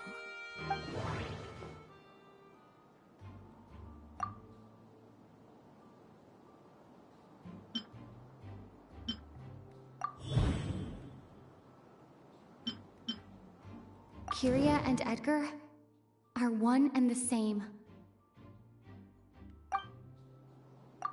But Kyria was only in his teens back then. He wouldn't even be 40 years old by now. Edgar's lived here for so many years. Even if he changed his appearance, going that long without giving anything away, it would be impossible. Bad news, Sheriff! Mr. Edgar was attacked! What? A dark shadow-like figure just ran out of his room. It was giving off a really ominous aura. But before we could even react, the figure up and disappeared like some sort of ghost or something. By the time we got a look inside the room, Mr. Edgar was gone. Do you think Kyria kidnapped him? I need you to think very carefully about this. Are you certain that figure wasn't Edgar himself? I mean, Mr. Edgar was so frail. I don't see how he could have moved that fast. It would seem Master decided to tap into an ill-advised source of power. What? But that's so dangerous with the condition he's in. But why? Why would he do that? He's already accomplished his revenge. No. If his aim was to target everyone who had a hand in Yelena's death... If he left Sylvain alive yesterday, not out of a desire to see him suffer, but to confirm the truth about why Yelena chose to die... Then there's still one target left.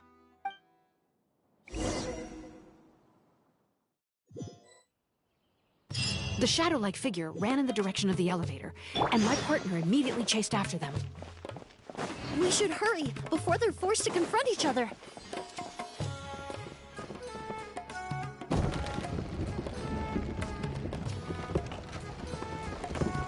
Where in the world did he go? Let's ask the merchants nearby.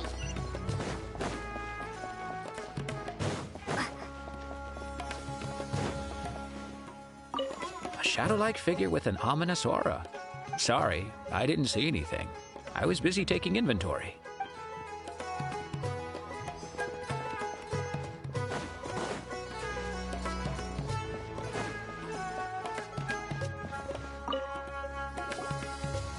Ghost! It's a ghost! It's all right. Please, calm down and take a deep breath. Can you tell us what you saw? I saw a black shadow. It ran right past me. How could something like that happen in broad daylight?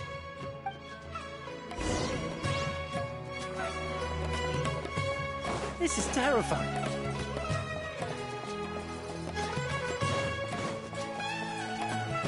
Don't come any closer!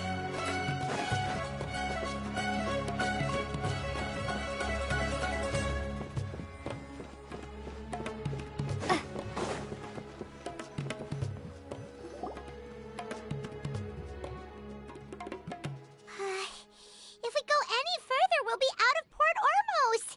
There'll be hardly any witnesses. It's all right. I can detect a faint whiff of the scent from here. I would say he passed by this location not too long ago. It's this way. Please, follow me.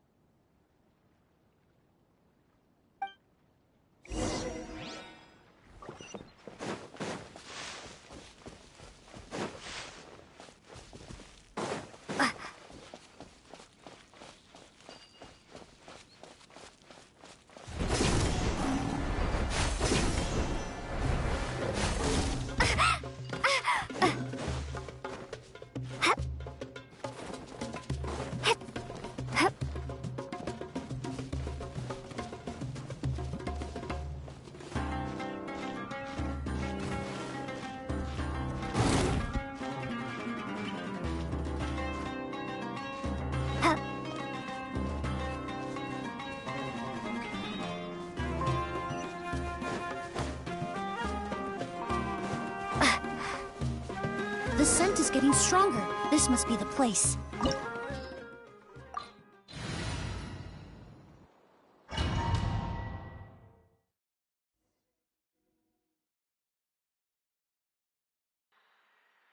Oh! Oz! Are you all right? Were you attacked? No, I'm all right. I was just chasing after that figure, and then all of a sudden, I didn't feel so hot. Let me take a look. The air definitely feels heavy. It smells nice, but for some reason, it's hard to breathe.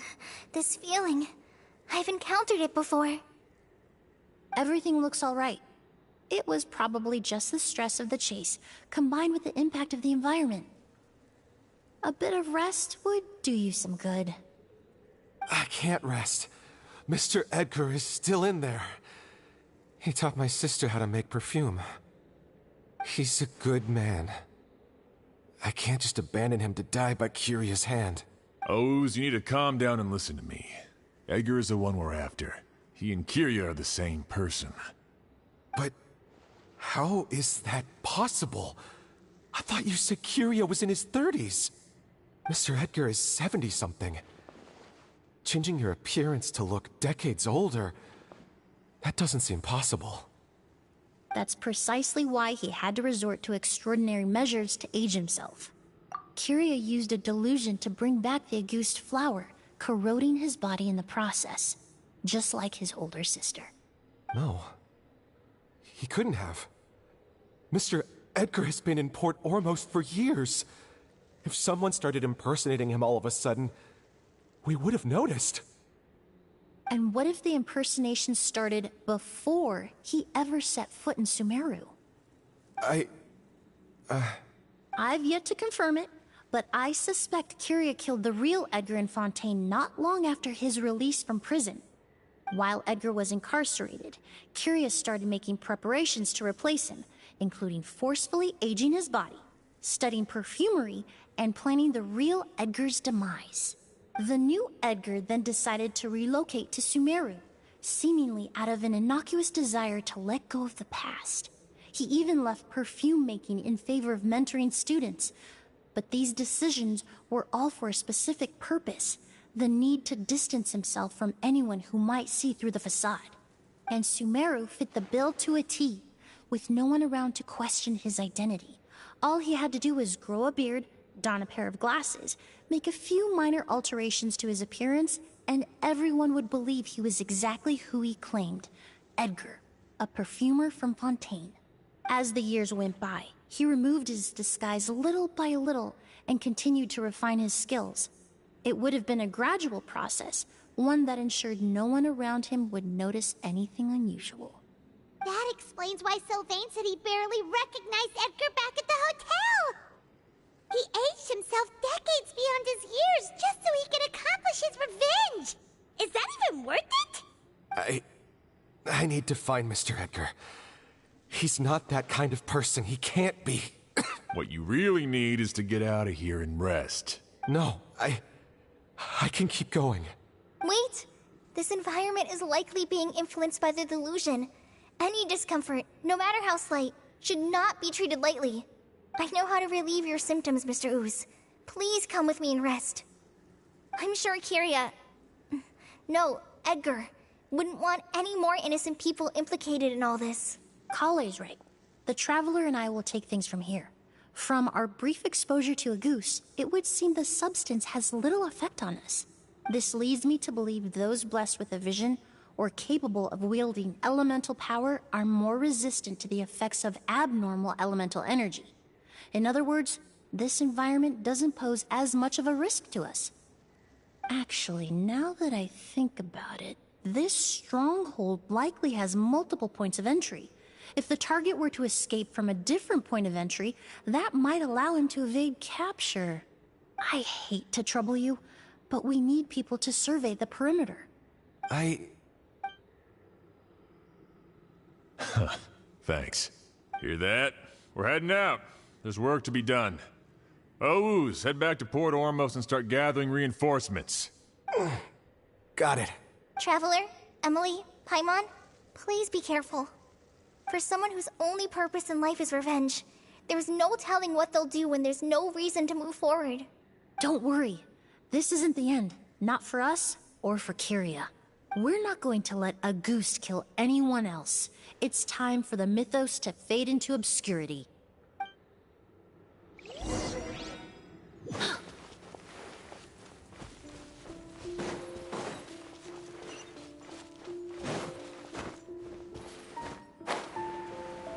Monsters. Perhaps they were attracted here by the increased level of elemental energy.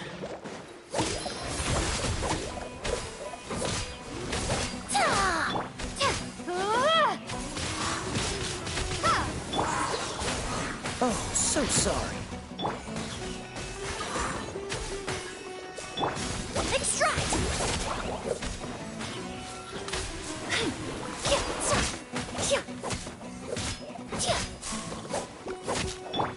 Nice and spicy!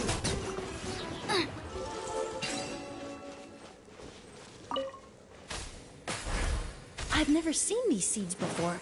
They must also have been created with the power of a delusion. It seems to be avoiding us, and there's no other way forward. Perhaps we could try luring it to the edge of the cliff.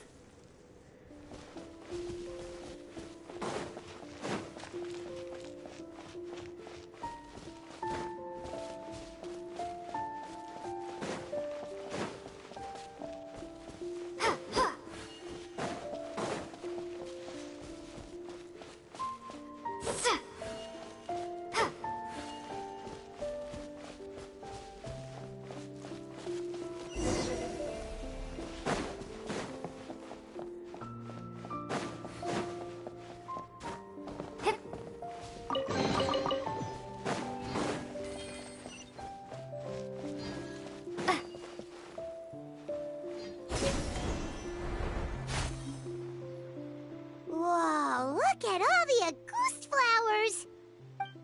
There are so many of them. Paimon can't believe a single person did all this. Must have taken a lot of time. I fear that statement is truer than you know, Paimon. Using a delusion comes at a cost. Not just time, but the time you have left to live. But why would Kiria need this many goose flowers? He only needed a few bottles of a goose to carry out his plan, right? Perhaps hatred wasn't the only emotion fueling his obsession with a goose. Not long ago, he told me he didn't want all the flowers transported to Sumeru to wither away in a foreign land. But Kiria betrayed Snezhnaya, abandoned Fontaine, and lived his entire life in Sumeru under the guise of someone else. For someone with nowhere to call home, perhaps dying among a bed of Agus flowers just like his sister is the best homecoming he could ask for.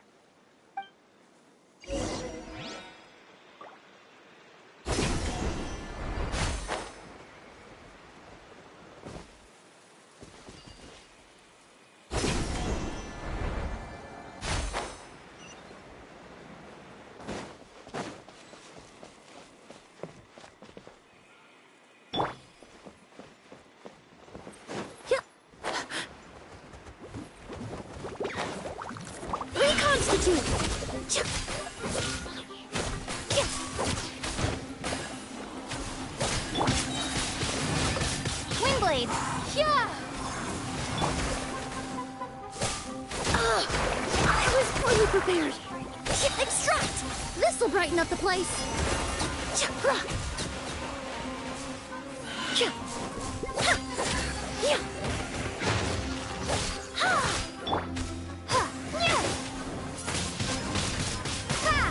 Freeze!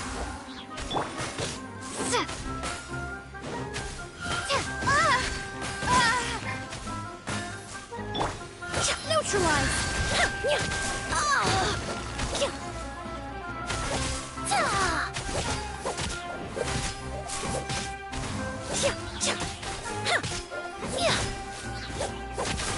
Reconstitute!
A plant that destroys seeds. Huh, quite the ecological marvel. Let's head back to the place where the seeds first appeared.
The scent of flowers is getting stronger.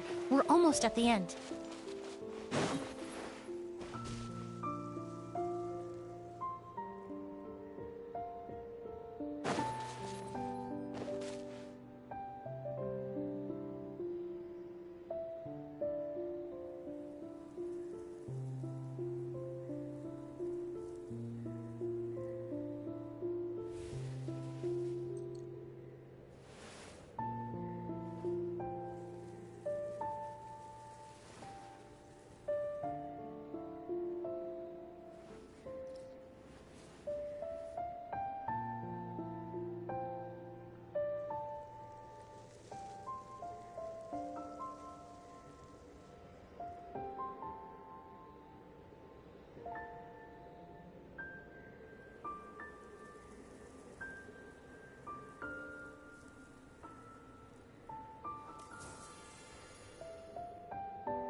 The scent of flowers is getting stronger.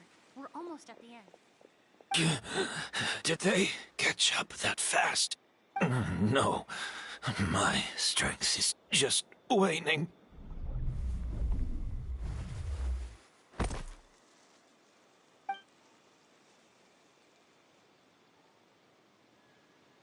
But it doesn't matter. This is far enough.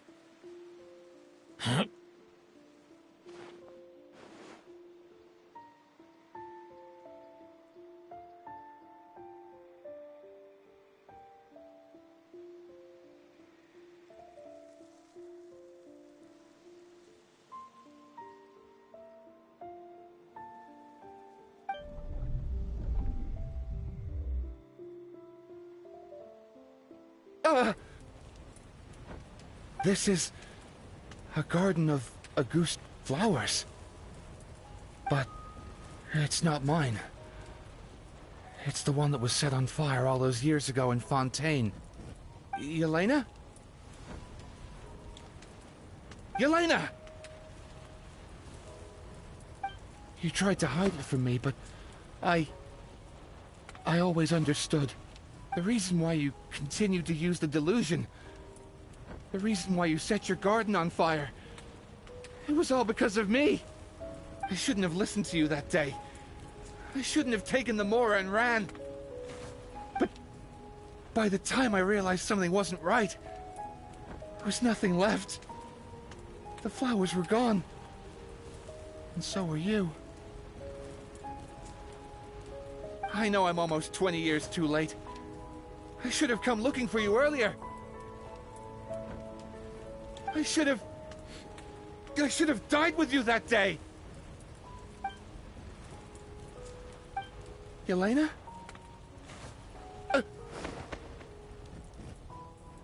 Yelena!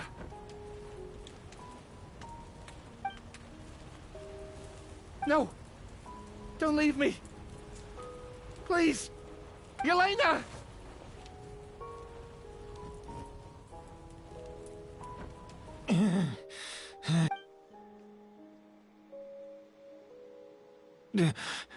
Emilie? I'm alive.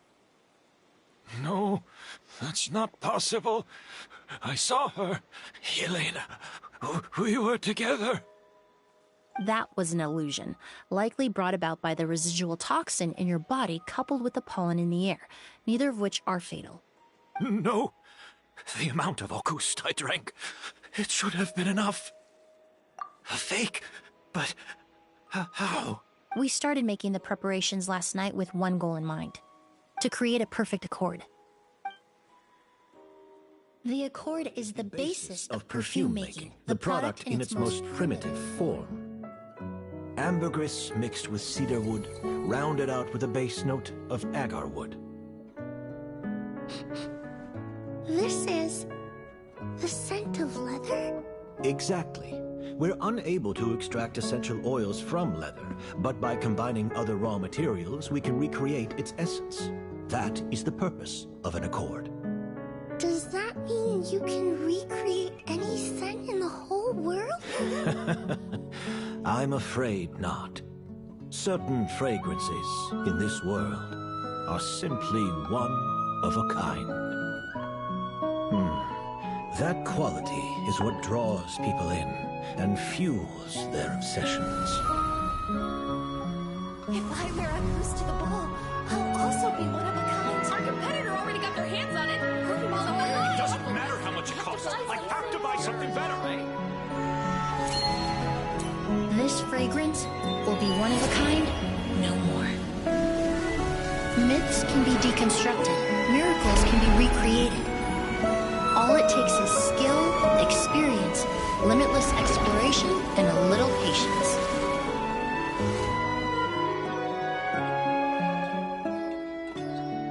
The only thing left is determining where the real Auguste is hidden. Pretending to be attacked means he's not free to move around. Auguste must be hidden within reach. Paimon took a peek through the window earlier and his house was packed with flowers. The curator commissioned a flower pot from Kasharawar, capable of retaining heat and moisture. Perfumes are as beautiful as flowers, and equally as delicate. When stored, you must take care to control the temperature and keep them away from direct sunlight. Did you get all that, Emilie? I got it.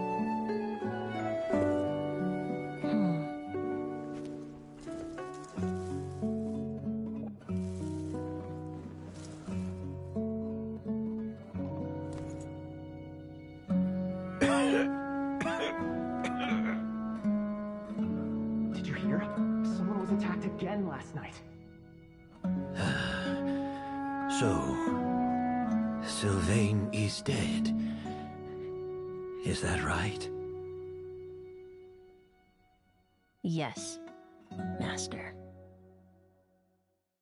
So, you switched the bottles of Auguste, and then lied to me about Sylvain's death.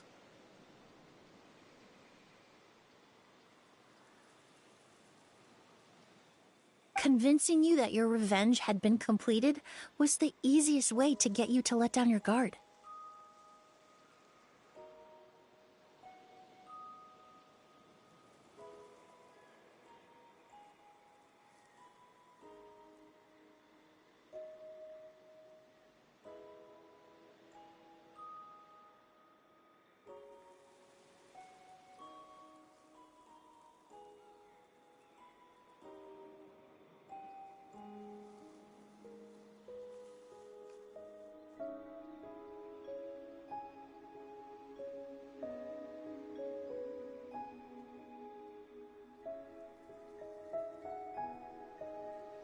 Impossible. Even if you found a way to switch out the bottles, there's no way you could have made an accord.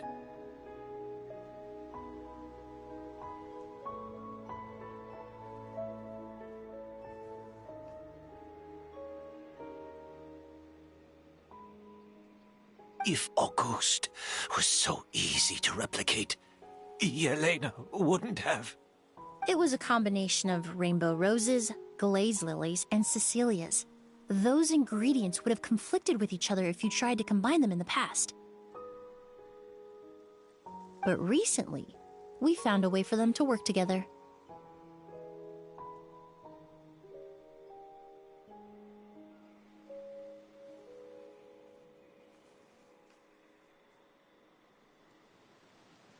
Rainbow roses, glaze lilies, and Cecilias.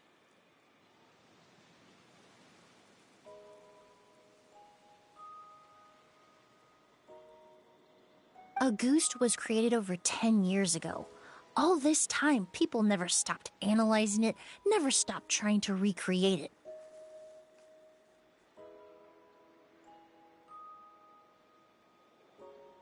Perfumery techniques are advancing day by day. We've found better ways to extract essential oils, separate oils and fats.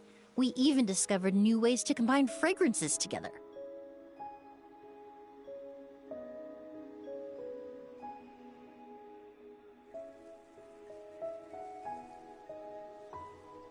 The mythos surrounding Auguste may have been untouchable almost 20 years ago, but now it's time for it to become a thing of the past.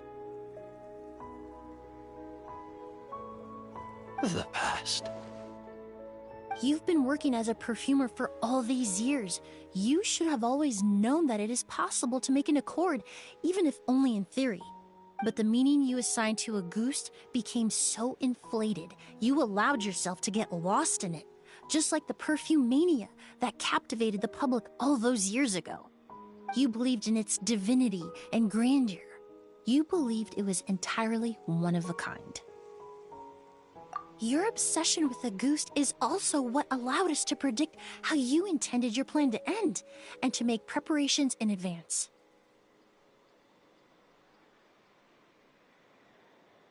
We just didn't expect it to happen so fast.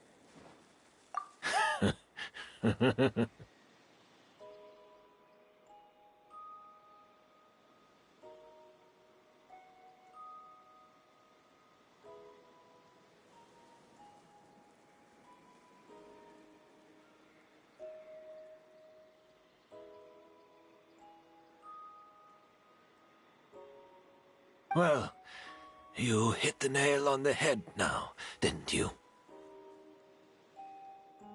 So, Sylvain isn't dead.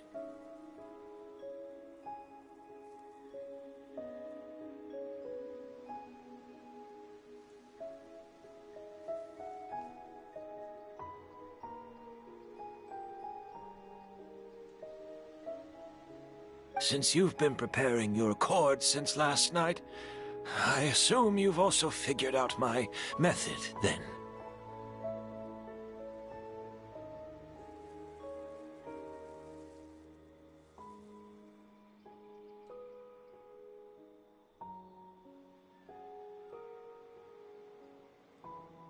That means the news of Sylvain's death. The crowd gathered outside the hotel this morning. It was all an act you put on with the sheriff.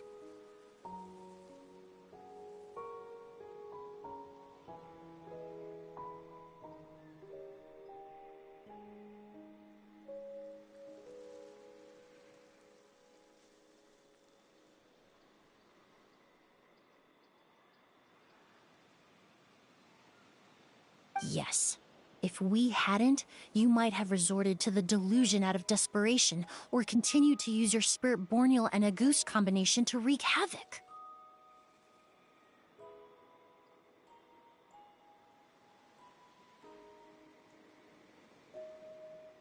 Who knows? Maybe I would have just offed myself then and there.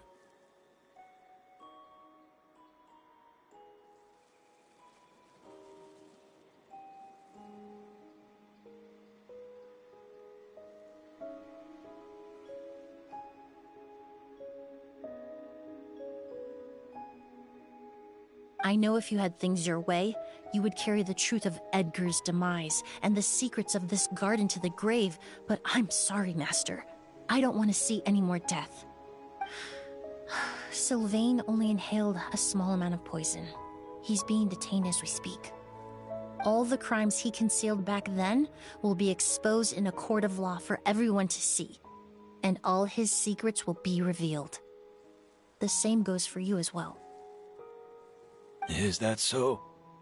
Well, I suppose I'll be spending the rest of my days in a prison cell then. Whoa, he accepted that kind of fast. I don't feel the need to justify my actions, nor do I intend to repent for them.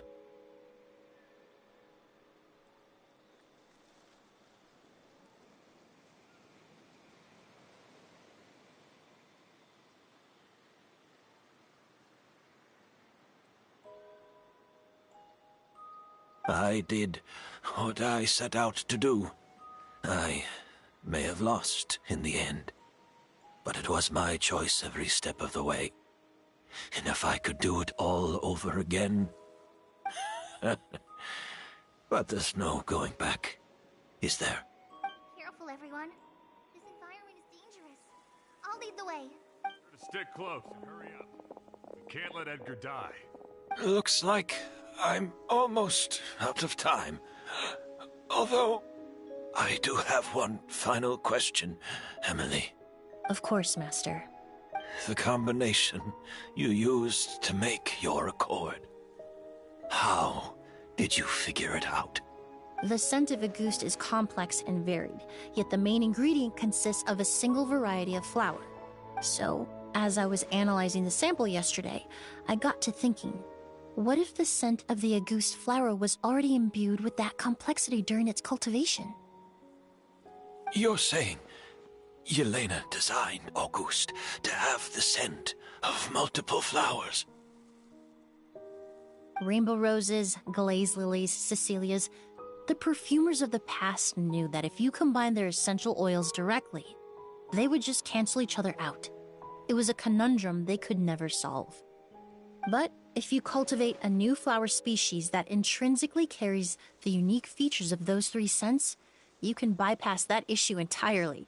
It goes without saying that for that time, this idea was a stroke of genius. Rainbow roses, glaze lilies, and Cecilias. Those really do seem like flowers you would choose, Yelena.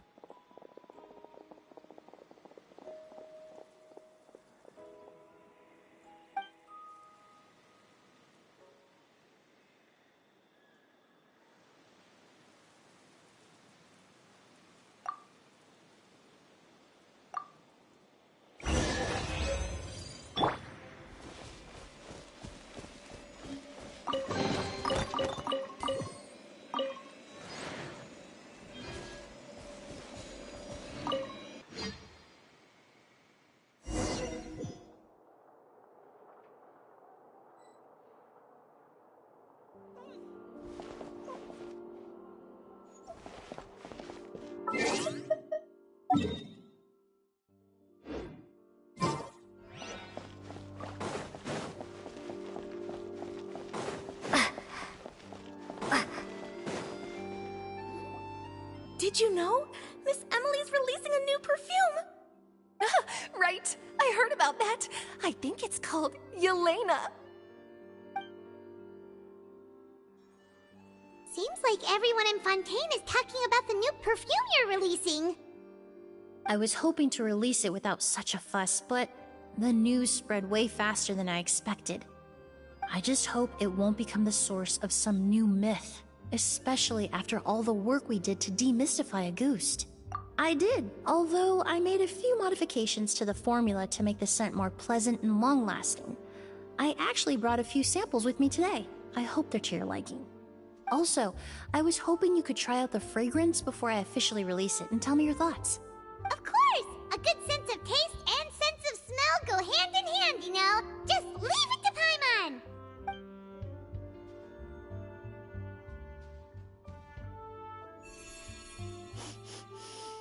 Oh, it smells great! It's alright. All feedback is worth considering. Besides, when it comes to perfume, commenting on whether it smells good is the most straightforward assessment you can ask for. There doesn't always have to be a deeper meaning. Right! Do those flowers have some special meaning? Hearing their names seemed to have an effect on him.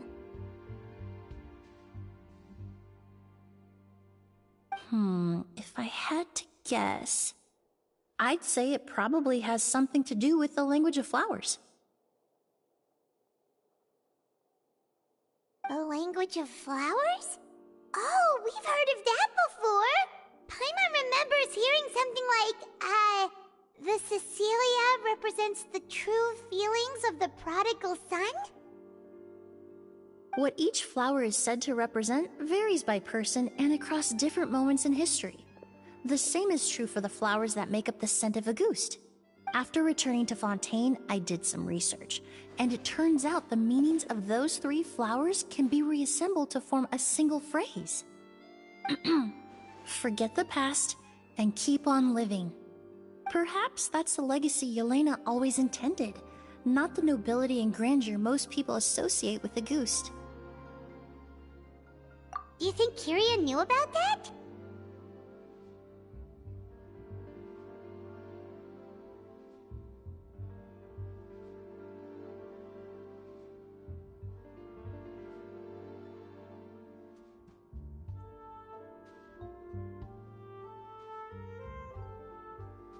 I paid him a visit before his trial and explained what I found, but he didn't seem to care. Who knows? Maybe she didn't mean anything by it at all. That was his response.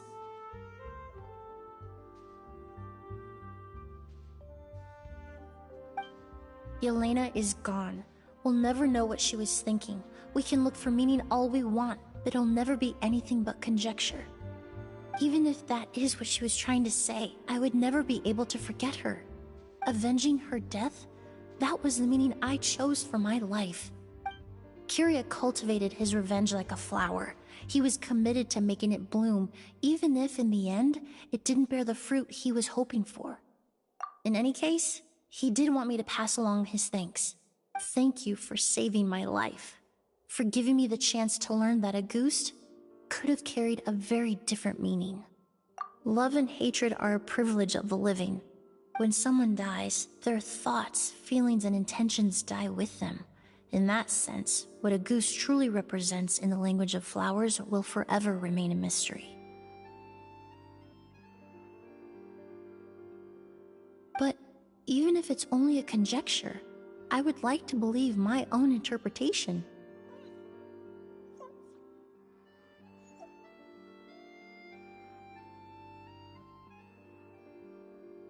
The meaning we give to flowers, the symbolism we assign to our perfumes, they're constantly twisted and exploited in our imperfect world.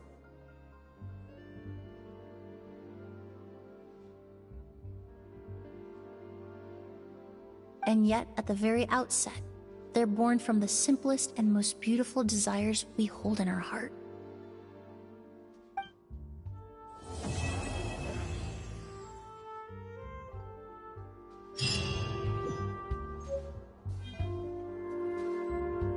Art is the key ingredient in fine